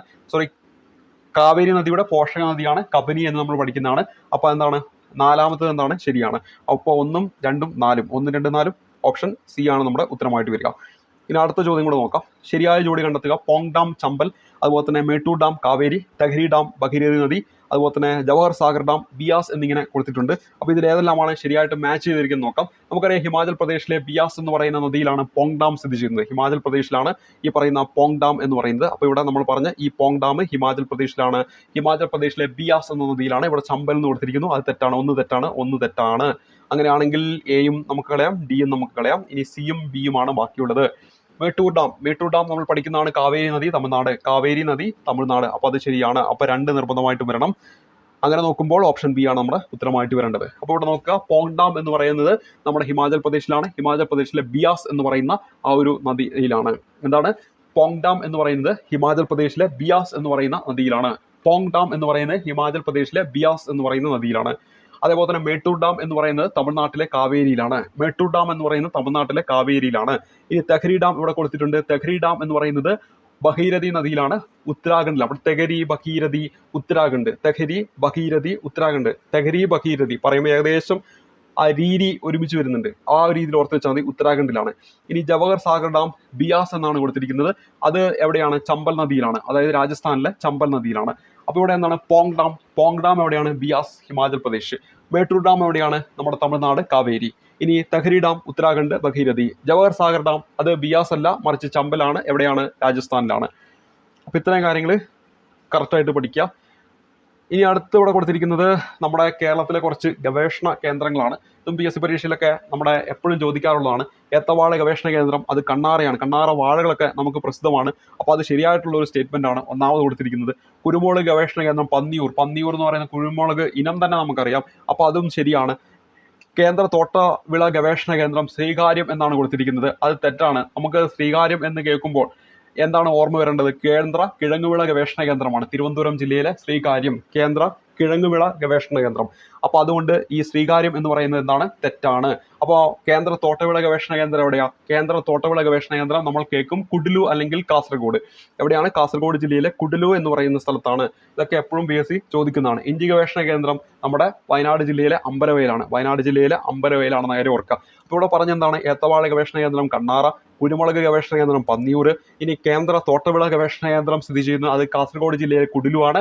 അതേപോലെ തന്നെ ശ്രീകാര്യവുമായി ബന്ധപ്പെട്ട് പറഞ്ഞത് കേന്ദ്ര കിഴങ്ങുവിള ഗവേഷണ കേന്ദ്രം തിരുവനന്തപുരം ശ്രീകാര്യം. ഇഞ്ചി ഗവേഷണ കേന്ദ്രം ചോദിച്ചാൽ അത് എവിടെയാണ്, നമ്മുടെ വയനാട് ജില്ലയിലെ അമ്പലവയൽ എന്ന് പറയുന്ന സ്ഥലത്താണ്. ഇനി കുറച്ച് ഗവേഷണ കേന്ദ്രങ്ങൾ ഞാനൊന്ന് വളരെ വേഗത്തിൽ പറഞ്ഞു പോകാം. അപ്പോൾ അതെന്താണ് നിങ്ങൾക്കൊന്ന് പഠിക്കാൻ പറ്റുമെങ്കിൽ പഠിച്ചു വെച്ചോ. ഇതിൽ നിന്ന് ഒരു ചോദ്യം ഉറപ്പിക്കാം. ഒന്ന് കേന്ദ്ര കിഴങ്ങുവിള ഗവേഷണ കേന്ദ്രം ഓൾറെഡി പറഞ്ഞു, അത് തിരുവനന്തപുരം ജില്ലയിലെ ശ്രീകാര്യത്താണ്. കേന്ദ്ര തോട്ടവിള ഗവേഷണ കേന്ദ്രം ഞാൻ ഓൾറെഡി പറഞ്ഞു, കാസർഗോഡ് ജില്ലയിലെ കുടിലുവാണ്. ഇതുപോലെ PSC പരീക്ഷയിൽ എപ്പോഴും ചോദിക്കുന്നതാണ് ഭാരതീയ സുഗന്ധവിള ഗവേഷണ കേന്ദ്രം, അല്ലെങ്കിൽ ഓപ്ഷനിൽ Indian Institute of Spices research എന്നും തരാം. ഭാരതീയ സുഗന്ധവിള ഗവേഷണ കേന്ദ്രം അല്ലെങ്കിൽ Indian Institute of Spices research, ഈ രണ്ടെണ്ണത്തിന്റെയും ഉത്തരം എന്താണ്? കോഴിക്കോട് ജില്ലയിലാണ്. അതുപോലെ PSC ചോദിക്കുന്നതാണ് കശുവണ്ടി ഗവേഷണ കേന്ദ്രം, അത് മലപ്പുറം ജില്ലയിലെ ആനക്കയത്തുമുണ്ട്, അതുപോലെ തന്നെ തൃശ്ശൂർ ജില്ലയിലെ മടക്കത്തറയിലുമുണ്ട്. അപ്പോൾ ഇത്ര നേരം പറഞ്ഞ കാര്യങ്ങൾ ഒരിക്കൽ കൂടി റിപ്പീറ്റ് ചെയ്യാം. കേന്ദ്ര കിഴങ്ങുവിള ഗവേഷണ കേന്ദ്രം അത് തിരുവനന്തപുരം ജില്ലയിലെ ശ്രീകാര്യത്ത്, കേന്ദ്ര തോട്ടവിള ഗവേഷണ കേന്ദ്രം അത് കാസർഗോഡ് ജില്ലയിലെ കുടിലു എന്ന് പറയുന്ന സ്ഥലത്ത്, Indian Institute of Spices Research അല്ലെങ്കിൽ ഭാരതീയ സുഗന്ധവിള ഗവേഷണ കേന്ദ്രം സ്ഥിതി ചെയ്യുന്ന കോഴിക്കോട് ജില്ലയിലാണ്. അത് കശുവണ്ടി ഗവേഷണ കേന്ദ്രം അത് നമ്മുടെ മലപ്പുറം ജില്ലയിലെ ആനക്കയം, അതുപോലെ തന്നെ തൃശ്ശൂർ ജില്ലയിലെ മടക്കത്തറ, ഈ രണ്ടിടത്തുണ്ട്. ഇനി അടുത്ത് സംസ്ഥാന ഏലം ഗവേഷണ കേന്ദ്രം പാമ്പാടുംപാറ. സംസ്ഥാന ഏലം ഗവേഷണ കേന്ദ്രം എവിടെയാണ്? പാമ്പാടുംപാറ ഇടുക്കി, അത് സംസ്ഥാന ഏലം ഗവേഷണ കേന്ദ്രമാണ്. ഇനി കൈതച്ചക്ക ഗവേഷണ കേന്ദ്രമുണ്ട്, കൈതച്ചക്ക റിസർച്ച് സ്റ്റേഷനുണ്ട്. കൈതച്ചക്ക ഗവേഷണ കേന്ദ്രം എന്നാണെങ്കിൽ അത് നമ്മുടെ തൃശ്ശൂർ ജില്ലയിലെ വെള്ളാനിക്കരയും, കൈതച്ചക്ക റിസർച്ച് സ്റ്റേഷൻ എന്നാണെങ്കിൽ അത് നമ്മുടെ എറണാകുളം ജില്ലയിലെ വാഴക്കുളവുമാണ്. അതായത് കൈതച്ചക്ക ഗവേഷണ കേന്ദ്രം നമ്മുടെ തൃശ്ശൂർ ജില്ലയിലെ വെള്ളാനിക്കര, അതുപോലെ തന്നെ എറണാകുളം ജില്ലയിലെ വാഴക്കുളം. ഇനി അടുത്ത എന്താണ്? കരിമ്പ് ഗവേഷണ കേന്ദ്രം നമ്മുടെ പത്തനംതിട്ട ജില്ലയിലെ തിരുവല്ലയില്, അതുപോലെ തന്നെ നമ്മുടെ പാലക്കാട് ജില്ലയിലെ മേനോൻപാറ. അപ്പോൾ ഇവിടെ നമ്മൾ എന്താണ് പറഞ്ഞത്? കരിമ്പ് ഗവേഷണ കേന്ദ്രം പത്തനംതിട്ട ജില്ലയിലെ തിരുവല്ല, അതുപോലെ തന്നെ പാലക്കാട് ജില്ലയിലെ മേനോൻപാറ. പറഞ്ഞ കാര്യങ്ങൾ ഒരിക്കൽ കൂടി പറയാം. കേന്ദ്ര കിഴങ്ങുവിള ഗവേഷണ കേന്ദ്രം ശ്രീകാര്യം തിരുവനന്തപുരം, കേന്ദ്ര തോട്ടവിള ഗവേഷണ കേന്ദ്രം കാസർഗോഡ് ജില്ലയിലെ Kudlu, Indian Institute of Spices Research അല്ലെങ്കിൽ ഭാരതീയ സുഗന്ധവിള ഗവേഷണ കേന്ദ്രം കോഴിക്കോട്, കശുവണ്ടി ഗവേഷണ കേന്ദ്രം മലപ്പുറം ആനക്കയം, അതുപോലെ തന്നെ തൃശ്ശൂർ ജില്ലയിലെ മടക്കത്തറ. സംസ്ഥാന ഏലം ഗവേഷണ കേന്ദ്രം പ്രത്യേകം ശ്രദ്ധിക്കുക, സംസ്ഥാന ഏലം ഗവേഷണ കേന്ദ്രം അത് പാമ്പാടുംപാറ ഇടുക്കി. ഇനി കേന്ദ്രത്തിലേക്ക് വരുമ്പോൾ മയിലാടുംപാറ ആ ഒരു ഭാഗത്തുണ്ട്. ഇവിടെ നമ്മൾ പറയുന്ന സംസ്ഥാന ഏലം ഗവേഷണ കേന്ദ്രമാണ്. അതേപോലെ തന്നെ കൈതച്ചക്ക ഗവേഷണ കേന്ദ്രം തൃശ്ശൂർ ജില്ലയിലെ വെള്ളാനിക്കര. ഇനി നമ്മുടെ എറണാകുളം വാഴക്കുളമാണ് കൈതച്ചക്ക റിസർച്ച് സ്റ്റേഷൻ ഉള്ളത്. കരിമ്പ് ഗവേഷണ കേന്ദ്രം പത്തനംതിട്ട തിരുവല്ല, മേനോൻപാറ പാലക്കാട്. ഇനി നെല്ല് ഗവേഷണ കേന്ദ്രം നമ്മുടെ പാലക്കാട് ജില്ലയിലെ പട്ടാമ്പി, അതുപോലെ തന്നെ നമ്മുടെ ആലപ്പുഴ ജില്ലയിലെ മാങ്കൊമ്പ് കായംകുളം, പിന്നെ എറണാകുളം ജില്ലയിലെ വൈറ്റില. ഇത്ര സ്ഥലങ്ങളിൽ എന്തുണ്ട്? നെല്ല് ഗവേഷണ കേന്ദ്രമുണ്ട്. ഏതെല്ലാമാണ്? നമ്മുടെ പാലക്കാട് ജില്ലയിലെ പട്ടാമ്പി റെയിൽവേ സ്റ്റേഷനൊക്കെ കേൾക്കാത്ത ആരും ഉണ്ടാവില്ല. അപ്പോൾ എന്താണ്? പട്ടാമ്പി നമ്മുടെ പാലക്കാട് ജില്ല, മാങ്കൊമ്പ് കായംകുളം അത് ആലപ്പുഴ, അതേപോലെ തന്നെ വൈറ്റില എറണാകുളം. ഇവിടങ്ങളിലൊക്കെ എന്തുണ്ട്? നെല്ല് ഗവേഷണ കേന്ദ്രമുണ്ട്. ഇനി നമ്മുടെ കാർഷിക ഗവേഷണ കേന്ദ്രമാണ് തൃശ്ശൂർ ജില്ലയിലെ മണ്ണൂത്തി കാർഷിക ഗവേഷണ കേന്ദ്രം. അതേപോലെ തന്നെ നമ്മുടെ എറണാകുളം ജില്ലയിലെ ഓടക്കാലി നമ്മുടെ പുൽത്തൈല ഗവേഷണ കേന്ദ്രം. നമ്മുടെ ഓടയിലൊക്കെ പുൽത്തൈലൊക്കെ ഒഴിക്കാറില്ലേ, അപ്പോൾ അതാണ് ഓടക്കാലി, അത് എറണാകുളം ജില്ലയാണ്. അതാണ് പുൽത്തൈല ഗവേഷണ കേന്ദ്രം എന്ന കാര്യം ഓർത്തിരിക്കുക. അപ്പോൾ ഇവിടെ പറഞ്ഞ കാര്യങ്ങൾ വളരെ വേഗത്തിൽ ഒരിക്കൽ കൂടി റിപ്പീറ്റ് ചെയ്യാം, കേട്ടിരിക്കുക, പഠിക്കുക. കേന്ദ്ര കിഴങ്ങുവിള ഗവേഷണ കേന്ദ്രം തിരുവനന്തപുരം ജില്ലയിലെ ശ്രീകാര്യത്ത്, കേന്ദ്ര കിഴങ്ങുവിള ഗവേഷണ കേന്ദ്രം തിരുവനന്തപുരം ജില്ലയിലെ ശ്രീകാര്യത്ത്, കേന്ദ്ര തോട്ടവിള ഗവേഷണ കേന്ദ്രം കാസർഗോഡ് ജില്ലയിലെ Kudlu, Indian Institute of Spices Research അല്ലെങ്കിൽ ഭാരതീയ സുഗന്ധവിള ഗവേഷണ കേന്ദ്രം കോഴിക്കോട് ജില്ലയിൽ, കശുവണ്ടി ഗവേഷണ കേന്ദ്രം മടക്കത്തറ നമ്മുടെ തൃശ്ശൂരും, അതേപോലെ തന്നെ നമ്മുടെ മലപ്പുറം ജില്ലയിൽ ആനക്കയം ഉണ്ട്. അത് വേണമെങ്കിൽ ഓർത്തിരിക്കാം. നമ്മൾ ഈ കാശൊക്കെ ഉണ്ടല്ലോ, ആ കാശൊക്കെ നമ്മൾ മടക്കിയായിരിക്കും വെക്കുക. അപ്പോൾ അതിൽ നിന്ന് കിട്ടും എന്താണ്? മടക്കത്തറ കിട്ടും. അതെവിടെയാണ്? തൃശ്ശൂരാണ്. അപ്പം നമുക്ക് ആനക്കയം ഒരു ആനയെ മേടിക്കാൻ വേണ്ടി കാശൊക്കെ മടക്കി വെച്ചു എന്ന് ഓർത്ത് വെച്ചാൽ അപ്പോൾ നമുക്കിവിടെ ഓർത്തിരിക്കാൻ പറ്റും കശുവണ്ടി ഗവേഷണ കേന്ദ്രം ആനക്കയം മലപ്പുറം, അതുപോലെ തന്നെ നമ്മുടെ തൃശ്ശൂർ ജില്ലയിലെ മടക്കത്തറയിലും ഉണ്ടെന്ന കാര്യം ഓർത്തിരിക്കുക. ഇനി അടുത്ത ഈ കേന്ദ്ര തോട്ടവിള ഗവേഷണ കേന്ദ്രം കാസർഗോഡ് ജില്ലയിലെ കുടിലുവാണ്. അത് പലപ്പോഴും നമ്മൾ ഈ സിനിമയൊക്കെ കാണുമ്പോൾ നിങ്ങൾക്ക് ഉണ്ടായിരിക്കും, ഈ തോട്ടത്തിലൊക്കെ വർക്ക് ചെയ്യുക, അതായത് ജോലിക്കാർ ഒക്കെ പോയിട്ട് ഒരു കുടിലൊക്കെ ആയിരിക്കും താമസിക്കുക അല്ലേ, ആ ഒരു രീതി നമ്മൾ സിനിമയിലൊക്കെ അങ്ങനെ കാണാറില്ലേ. ഇപ്പോൾ നമ്മൾ ചില ചിത്രങ്ങളൊക്കെ നോക്കുമ്പോഴൊക്കെ അങ്ങനെ ആയിരിക്കും, ഒരു പാവപ്പെട്ടവന്റെ രീതിയിലായിരിക്കും അവരെ ചിത്രീകരിക്കുക. അപ്പോൾ എന്താണ്? കാസർഗോഡ് കുടില് അതൊക്കെ ആയിട്ട് ഒന്ന് കണക്ട് ചെയ്ത് വെച്ച് കഴിഞ്ഞാൽ കേന്ദ്ര തോട്ടവിള ഗവേഷണ കേന്ദ്രം നമുക്ക് അവിടെ കിട്ടും. ഇനി അടുത്തത് സംസ്ഥാന ഏലം ഗവേഷണ കേന്ദ്രം. അതെന്താണ്? നമ്മുടെ ഇടുക്കി ജില്ലയിലെ പാമ്പാടുംപാറയിലാണ്. ഏലം ഗവേഷണ കേന്ദ്രം എവിടെയാണ്? പാമ്പാടുംപാറയിലാണെന്ന കാര്യം ഓർത്തിരിക്കുക. ഇനി അടുത്തത് കൈതച്ചക്ക ഗവേഷണ കേന്ദ്രം. അത് നമ്മുടെ തൃശ്ശൂർ ജില്ലയിലെ വെള്ളാനിക്കരയിലുണ്ട്. അതുപോലെ തന്നെ കൈതച്ചക്ക റിസർച്ച് സ്റ്റേഷൻ നമ്മുടെ എറണാകുളം ജില്ലയിലെ വാഴക്കുളത്തും ഉണ്ടെന്ന കാര്യം ഓർത്തിരിക്കുക. ഇനി കൈതച്ചക്ക റിസർച്ച് സ്റ്റേഷൻ എറണാകുളം വാഴക്കുളം. കരിമ്പ് ഗവേഷണ കേന്ദ്രം എവിടെയാണോ? അത് നമ്മുടെ പത്തനംതിട്ട തിരുവല്ല, മറ്റൊരു പേര് മേനോൻപാറ പാലക്കാട്. നെല്ല് ഗവേഷണ കേന്ദ്രം ചോദിച്ചാൽ പാലക്കാട് പട്ടാമ്പി, അതുപോലെ തന്നെ മാങ്കൊമ്പ് കായംകുളം ആലപ്പുഴ, അതുപോലെ തന്നെ വൈറ്റില എറണാകുളം. പിന്നെ അടുത്ത് കാർഷിക ഗവേഷണ കേന്ദ്രം ചോദിച്ചാൽ നമുക്ക് എല്ലാവർക്കും അറിയാം തൃശ്ശൂർ മണ്ണൂത്തിയാണ്. ഇനി പുൽത്തൈല ഗവേഷണ കേന്ദ്രം ഓൾറെഡി പറഞ്ഞു, ഓടയിലൊക്കെ പുൽത്തൈലം നമ്മൾ വയ്ക്കും, അതാണ് ഓടക്കാലി, എവിടെയാണ്? എറണാകുളം ജില്ലയാണ്. ഇത്രയും ഗവേഷണ കേന്ദ്രങ്ങൾ ഓർത്തിരിക്കുക. ഇത് പലതും SCRT പറഞ്ഞു പോകുന്നതാണ്, അവിടെ നിന്നാണ് എപ്പോഴും ചോദ്യങ്ങൾ വരുന്നത്. അതാണ് ഇപ്പോൾ ഇവിടെ ചോദിച്ചുകൊണ്ടിരിക്കുന്നത്. നമ്മൾ ഈ ചോദ്യമൊക്കെ SCRT പറഞ്ഞു പോകുന്ന ഈ കേരളത്തിലെ ഗവേഷണ കേന്ദ്രങ്ങൾ അതേപോലെ എടുത്ത് ചോദിക്കുകയാണ് ചെയ്തത്. അപ്പോൾ ഇവിടെ നമ്മൾ ഈ പറഞ്ഞ ലിസ്റ്റും അതിൽ പറയുന്ന കുറച്ച് കാര്യങ്ങളാണ്. അപ്പോൾ ഇത് കൃത്യമായിട്ടൊന്ന് പഠിച്ചു വെക്കുക, ഇത്ര നേരം പറഞ്ഞ കേരളത്തിലെ ഗവേഷണ കേന്ദ്രങ്ങൾ. അപ്പോൾ ഇത്രയും കാര്യങ്ങളാണ് ഈ ഒരു വീഡിയോ ക്ലാസ് നമ്മൾ ഇന്ന് ഉൾപ്പെടുത്തിയിരിക്കുന്നത്. അപ്പോൾ ഇവിടെ വീഡിയോയുടെ ലെങ്ത് ചിലപ്പോൾ കൂടിപ്പോവും. അപ്പോൾ കുറേ കാര്യങ്ങൾ പറഞ്ഞിട്ടുണ്ട്, PSC പരീക്ഷയിൽ ചോദിക്കുന്ന കുറേ അനുബന്ധ കാര്യങ്ങൾ ഞാനിവിടെ നിങ്ങളുടെ മുന്നിൽ പരിചയപ്പെടുത്തിയിട്ടുണ്ട്. അപ്പോൾ ഈ ക്ലാസ് നിങ്ങൾക്ക് ഗുണപ്രദമായിരിക്കുമെന്ന് വിശ്വസിക്കുന്നു. ബാക്കി ചോദ്യങ്ങളൊക്കെ ആയിട്ട് നമുക്ക് വീണ്ടും കണ്ടുമുട്ടാം. അപ്പോൾ നമ്മുടെ ടോപ്പിക് അടിസ്ഥാനമായിട്ടുള്ള ക്ലാസ്സുകളും കാണാം. ഇതുവരെ നമ്മൾ നിങ്ങളുടെ മുന്നിലേക്ക് പരിചയപ്പെടുത്തിയ ക്ലാസ്സുകളൊക്കെ കാണാൻ താല്പര്യമുണ്ടെങ്കിൽ ഞങ്ങളുടെ യൂട്യൂബ് ചാനൽ സന്ദർശിക്കുക, പ്ലേലിസ്റ്റ് സന്ദർശിക്കുക. അവിടെ നമ്മുടെ LDCക്ക് ഒക്കെ ക്രിയേറ്റ് ചെയ്തിരിക്കുന്ന പ്ലേലിസ്റ്റ് സന്ദർശിച്ചാൽ ഇതിനു മുമ്പത്തെ ക്ലാസ്സുകളൊക്കെ കാണാവുന്നതാണ്. അപ്പോൾ അടുത്തൊരു ക്ലാസ് കാണുമ്പോഴേക്കും നന്ദി, നമസ്കാരം. നല്ലോണം പഠിക്കുക. ഇവിടെ പഠിച്ച കാര്യങ്ങളൊക്കെ നിങ്ങളുടെ മുന്നിലേക്ക് ഒരു ചോദ്യപേപ്പറിൽ ചോദ്യമായിട്ട് വരുമ്പോൾ നിങ്ങളുടെ OMR ഷീറ്റിലൂടെ അതൊരു മാർക്കായിട്ട് നിങ്ങളുടെ മുന്നിലേക്ക് എത്തട്ടെ എന്നും ആശംസിക്കുന്നു. അടുത്തൊരു ക്ലാസ് കാണുമ്പോഴേക്കും നന്ദി, നമസ്കാരം.